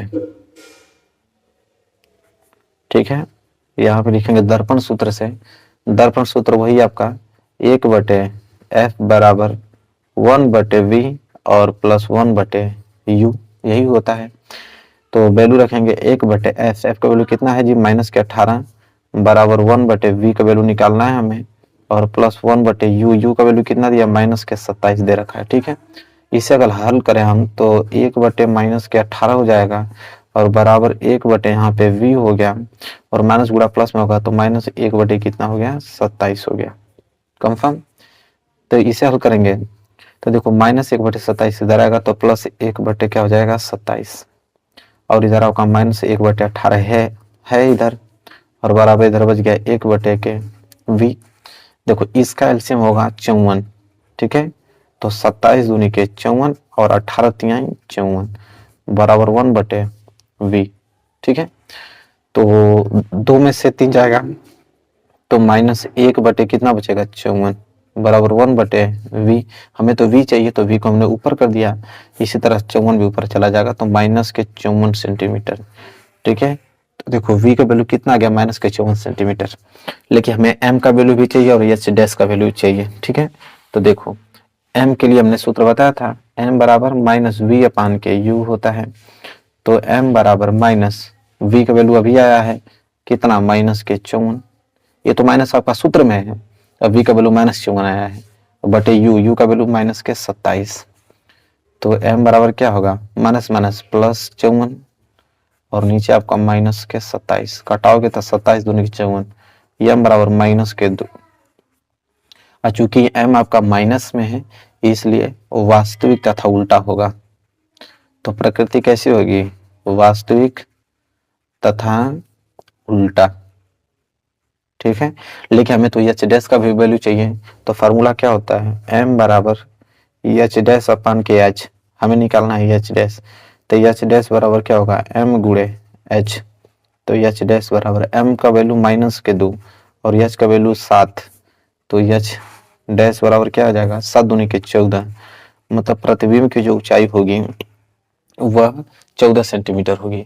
तो देखो हमने एच डैश भी निकाल दिया, यहाँ से हमने v भी निकाल दिया, और यहाँ से हम प्रकृति भी ज्ञात कर दिया आवर्धन ज्ञात करके। तो प्रश्न बहुत ज्यादा इंपॉर्टेंट है, इतना याद रखना। चलिए अगला प्रश्न पढ़ते हैं। देखिए सभी प्रश्न इंपॉर्टेंट है, इससे बाहर एग्जाम में नहीं आएगा, बहुत अच्छे से तैयार कर लेना। देखिए मेरे प्यारे बच्चों यह प्रश्न बहुत ज्यादा इंपॉर्टेंट है कि कांच के सापेक्ष, देखिए कांच के सापेक्ष जो है हीरे का अपवर्तनांक 1.6 है तथा कांच का निरपेक्ष अपवर्तनांक 1.5 है, हीरे का निरपेक्ष अपवर्तनांक ज्ञात कीजिए। बहुत इंपॉर्टेंट प्रश्न है, देखो कैसे इसको हल करोगे। देखो कांच के सापेक्ष हीरे का अपवर्तनांक, और देखो अपवर्तनांक को हमेशा हम लोग एन से नोट करते हैं इस तरह, तो ये अपवर्तनांक हुआ, ठीक है। देखो किसका दिया है, कांच के सापेक्ष हीरे का अपवर्तनांक, ठीक है। तो हीरे का अपवर्तनांक दिया है कांच के सापेक्ष, तो यहाँ पे हीरे के लिए हम डायमंड लिखेंगे डी और कांच के हम लोग जी लिखेंगे, ठीक है। तो देखो ऐसे पढ़ते हैं, अपवर्तनांक हीरे का किसके सापेक्ष, कांच के सापेक्ष, जिसके सापेक्ष होता है ना उसको बाद में लिखा जाता है, तो किसके सापेक्ष है, कांच के सापेक्ष ना, तो हमने जी को बाद में लिखा है। तो ऐसे पढ़ते हैं हम लोग कि हीरे का अपवर्तनांक कांच के सापेक्ष बराबर कितना दिया है, 1.6, ठीक है। फिर बोला जाता था कांच का निरपेक्ष अपवर्तनांक, कांच का निरपेक्ष अपवर्तनांक मतलब कि सिर्फ एन जी होगा, जब भी निरपेक्ष अपवर्तनांक तो इस तरह लिखते हैं एन जी। तो कांच का निरपेक्ष अपवर्तनांक दिया है 1.5, हमसे पूछा है हीरे का निरपेक्ष अपवर्तनांक मतलब एन डी, मतलब हीरे का निरपेक्ष अपवर्तनांक हमसे पूछा है, ठीक है। देखो मेरे प्यारे बच्चों, इन संबंधों में एक फार्मूला होता है, लिखे होंगे, चूंकि फार्मूला होता है कि एन डी जी बराबर, मतलब कि हीरे का अपवर्तनांक कांच के सापेक्ष बराबर हीरे का निरपेक्ष अपवर्तनांक बटे कांच का निरपेक्ष अपवर्तनांक, ये फार्मूला होता है। पहले आप लोग करना है यहाँ पे कि एन डी जी का वैल्यू तो हमको दिया है 1.6 बराबर, और एन डी का वैल्यू हमको निकालना है, मतलब हीरे का निरपेक्ष अपवर्तनांक निकालना है, और कांच का निरपेक्ष अपवर्तनांक आपको कितना दिया है 1.5, ठीक है। तो बस गुणा कर दीजिए, तो हो जाएगा 1.6 गुणे 1.5 बराबर एन डी, मतलब कि हीरे का अपवर्तनांक, ठीक है। तो गुणा कर दोगे तो आ जाएगा आपका 15 का गुणा जब 16 में करोगे तो आ जाएगा 240, लेकिन एक अंक दो अंक बाद दशमलव लगेगा तो आ जाएगा 2.40 बराबर एन डी, मतलब हीरे का अपवर्तनांक। बस, तो हीरे का निरपेक्ष अपवर्तनांक आ गया 2.40। तो ऐसे प्रश्न बनते हैं, तो ये सारे प्रश्न बनेंगे। तो आज की वीडियो में बस इतना ही प्रश्न रखा हूँ जो कि सबसे ज्यादा इंपॉर्टेंट थे, तैयार कर लेना, इससे बाहर बोर्ड एग्जाम में नहीं आएगा, मतलब ये सारे प्रश्न आपके एग्जाम में आएंगे, तैयार करना। वीडियो पसंद आए तो जरूर लाइक कर देना, चैनल पर नए तो चैनल को सब्सक्राइब करके बेल आइकन को प्रेस कर लेना। मिलेंगे एक प्यारे से नेक्स्ट वीडियो में, तब तक के लिए धन्यवाद। कि किसी 4 ओम प्रतिरोधक के प्रति सेकेंड 100 जूल ऊष्मा उत्पन्न हो रही है, प्रतिरोधक के सिरों के बीच विभवांतर ज्ञात कीजिए, ठीक है। प्रश्न बहुत ज्यादा इंपॉर्टेंट है, देखिए हल करेंगे। हल करने से पहले वही चीज, सबसे मेन पॉइंट हमारा यही रहेगा कि दिया है, तो सबसे पहले हम लिखेंगे कि क्या क्या दिया है, पहले उसको नोट करेंगे, इसके बाद फार्मूला अप्लाई करेंगे। तो देखिए दिया है कि किसी 4 ओम प्रतिरोधक, मतलब प्रतिरोध का वैल्यू आर का वैल्यू दिया है, तो आर का वैल्यू हमको दे दिया 4 ओम, तो 4 ओम लिख देंगे। प्रति सेकेंड, देखिए बोला यहाँ पे प्रति सेकेंड का मतलब टी जो है समय वो 1 सेकेंड दिया है, ठीक है। कह रहा है कि 100 जूल ऊष्मा उत्पन्न हो रही है, ऊष्मा मतलब समझ रहे हैं एनर्जी, चाहे हीटिंग आप कह सकते हो, एच का वैल्यू कहिए या ई का वैल्यू कहिए, ठीक है।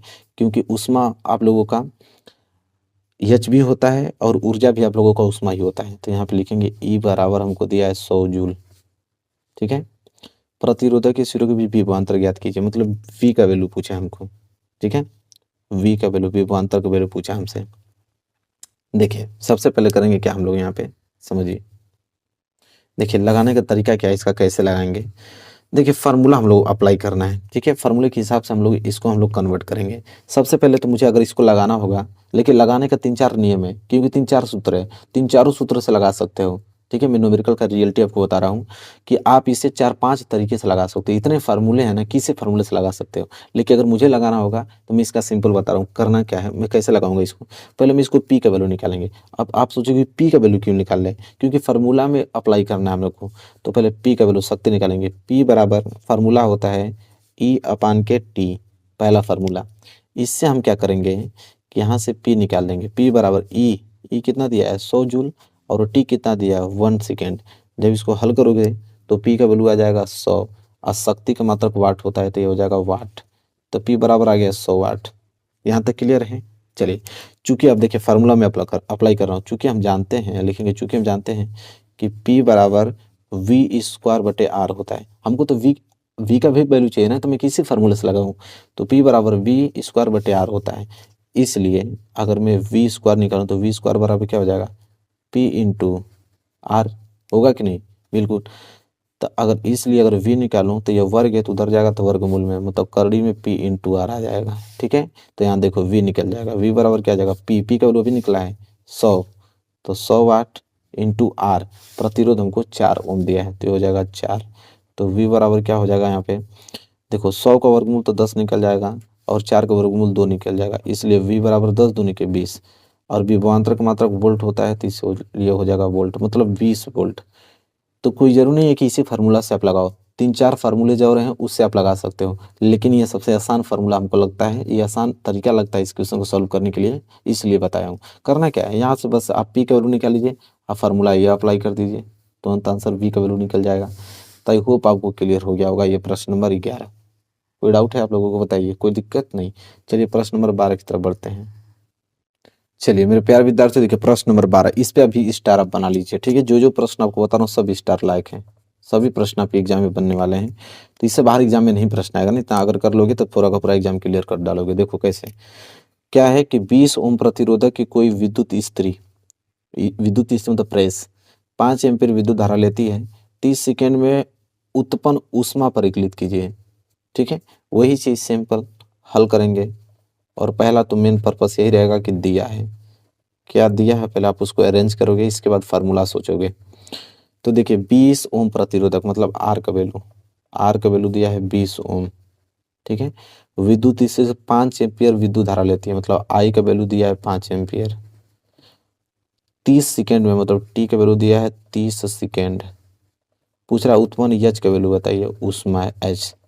तो सिंपल है फार्मूला, कितना सिंपल, चूंकि हम जानते हैं एच बराबर आई स्क्वायर आर टी होता है, सबको मालूम है एच बराबर आई स्क्वायर आर टी। तो रख दो एच बराबर क्या हो जाएगा आई स्क्वायर, आई का मतलब 5, तो 5 गुणे 5, आर का वैल्यू 20, टी का वैल्यू 30। ठीक है, तो एच का वैल्यू कितना हो जाएगा 25, 25 दूना के 50, तो 500 गुणे 30, तो एच बराबर 5 आई 15 3 जीरो, तो 15,000 जूल। ठीक है, चाहे तो इसे किलो जूल में भी लिख सकते हो, एच बराबर आप लिख दो 15 किलो जूल होगा। ठीक है, तो चाहे 15 किलो जूल लिखो चाहे सिर्फ जूल लिखो, 15,000 जूल, बात एक ही है। ठीक है, तो ये आपका आंसर आ गया। तो देख रहे हो प्रश्न बहुत ज्यादा इंपॉर्टेंट, बस फार्मूले याद होने चाहिए, फार्मूला याद है तो सब प्रश्न आप कर डालोगे, आराम से कर डालोगे, कोई दिक्कत नहीं होगा। ठीक है, तो यहाँ तक चीजें क्लियर हैं। चलिए आगे बढ़ते हैं, प्रश्न नंबर 13 देखते हैं। चलिए देखिए ये भी प्रश्न बहुत ज्यादा इंपॉर्टेंट है, इस पे भी आप स्टार बना लो।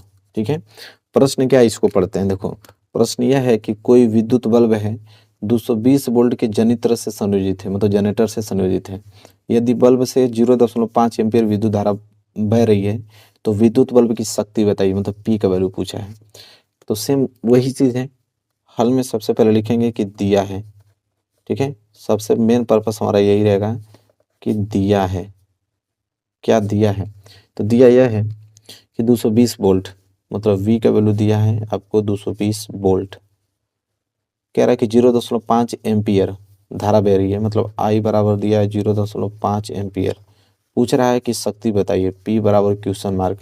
तो चूंकि देखिए फार्मूला है होता है, चूंकि हम जानते हैं कि P बराबर V इंटू आई होता है, यह फार्मूला रटा होना चाहिए, P बराबर V इंटू आई होता है, इसलिए P बराबर V का वैल्यू कितना दिया 220 वोल्ट, I का वैल्यू कितना 0.5, तो P बराबर कितना जाएगा 110 वाट, गुणा करोगे तो 110 वाट आ गया शक्ति। तो ये ऐसे छोटे छोटे प्रश्न हैं और इसका बस फार्मूला याद होना चाहिए, फार्मूला याद है तो सारे प्रश्न आप लोगों को हल हो जाएंगे। ठीक है, चलिए आगे बढ़ते हैं, अगला प्रश्न देखते हैं। प्रश्न नंबर 13 हो गया ना, 14 की तरफ देखते हैं। देखिए मेरे प्यारे बच्चों, ये देखिए प्रश्न बहुत ज़्यादा इंपॉर्टेंट है और इस प्रश्न को कैसे हल करेंगे ये तरीका सीख लो। ये प्रश्न रुको स्टार बना लो, क्योंकि जब तक स्टार नहीं बनाएंगे तब तक आपको भरोसा नहीं होगा कि ये प्रश्न इंपॉर्टेंट है। ठीक है, चलिए देखिए प्रश्न क्या है कि किसी विद्युत बल्ब का अनुमंताक मतलब जानते हैं कि किसी बल्ब पे जो लिखा होता है वो अनुमंतांक कहलाता है। तो देखिए किसी बल्ब पे लिखा है कि 220 वोल्ट 100 वाट। ठीक है, कह रहा है कि 220 वोल्ट पे अगर आप जलाते हो तो 100 वाट ऊर्जा यहाँ पे खींचेगी। जब इसे 110 वोल्ट पर प्रचलित करते हैं तब इसके द्वारा अनुमंत शक्ति कितनी होगी।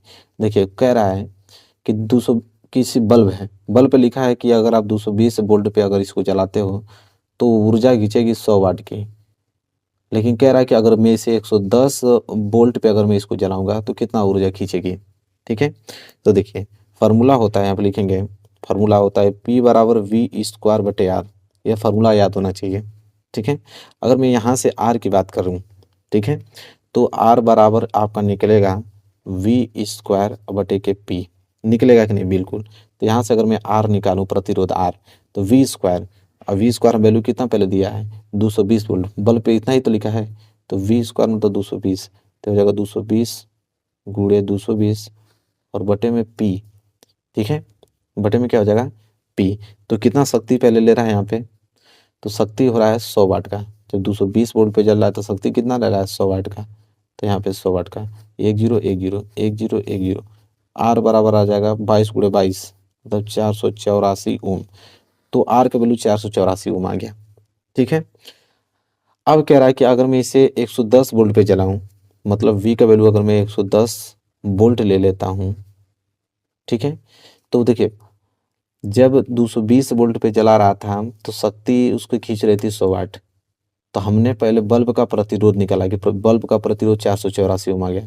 तो बल्ब का प्रतिरोध तो हमेशा चेंज होगा नहीं, कि क्योंकि एक जो बल्ब आप मार्केट से खरीद के लेके आओगे उसका प्रतिरोध आपने देख लिया कि 484 ओम है। तो आप चाहे 100 वाट पे जलाओ, चाहे 100 वोल्ट पे जलाओ, चाहे 200 वोल्ट पे जलाओ, चाहे 220 वोल्ट पे जलाओ, तो वो बल्ब का जो प्रतिरोध है तो फिक्स ही रहेगा ना अंदर का 484। तो V का वैल्यू 110 वोल्ट, क्योंकि मुझे 110 वोल्ट पे जलाना है। लेकिन R का वैल्यू तो फिक्स रहेगा ना, कि R का वैल्यू तो 484 ओम ही रहेगा।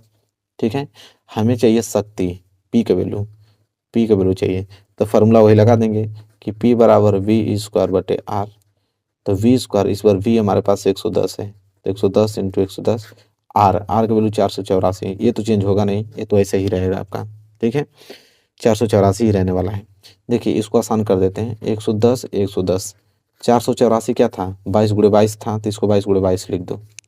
11 से घटाओ, 11 दाम 110, 11 दूनी के 22, फिर 11 दाम 110, 11 दूनी के 22, फिर 2 से घटाओ, 2 पाँचे 10, 2 पाँचे 10, ऊपर 5 फिर ऊपर 5, तो 5 पाँचे 25।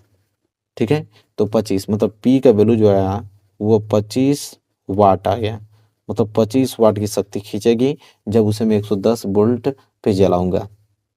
तो क्लियर हो रहा है कि नहीं आप लोगों को। चलिए क्वेश्चन नंबर 14 भी हो गया, क्वेश्चन नंबर 15 की तरफ बढ़ते हैं।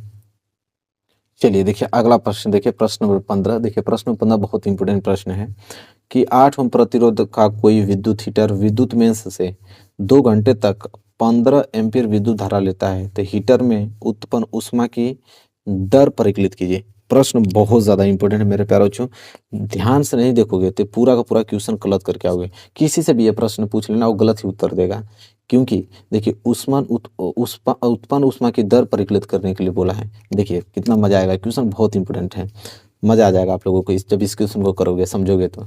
देखो हल में लिखेंगे क्या क्या दिया है, 8 ओम प्रतिरोध, मतलब आर का वैल्यू जो है 8 ओम दिया है, फिक्स हो।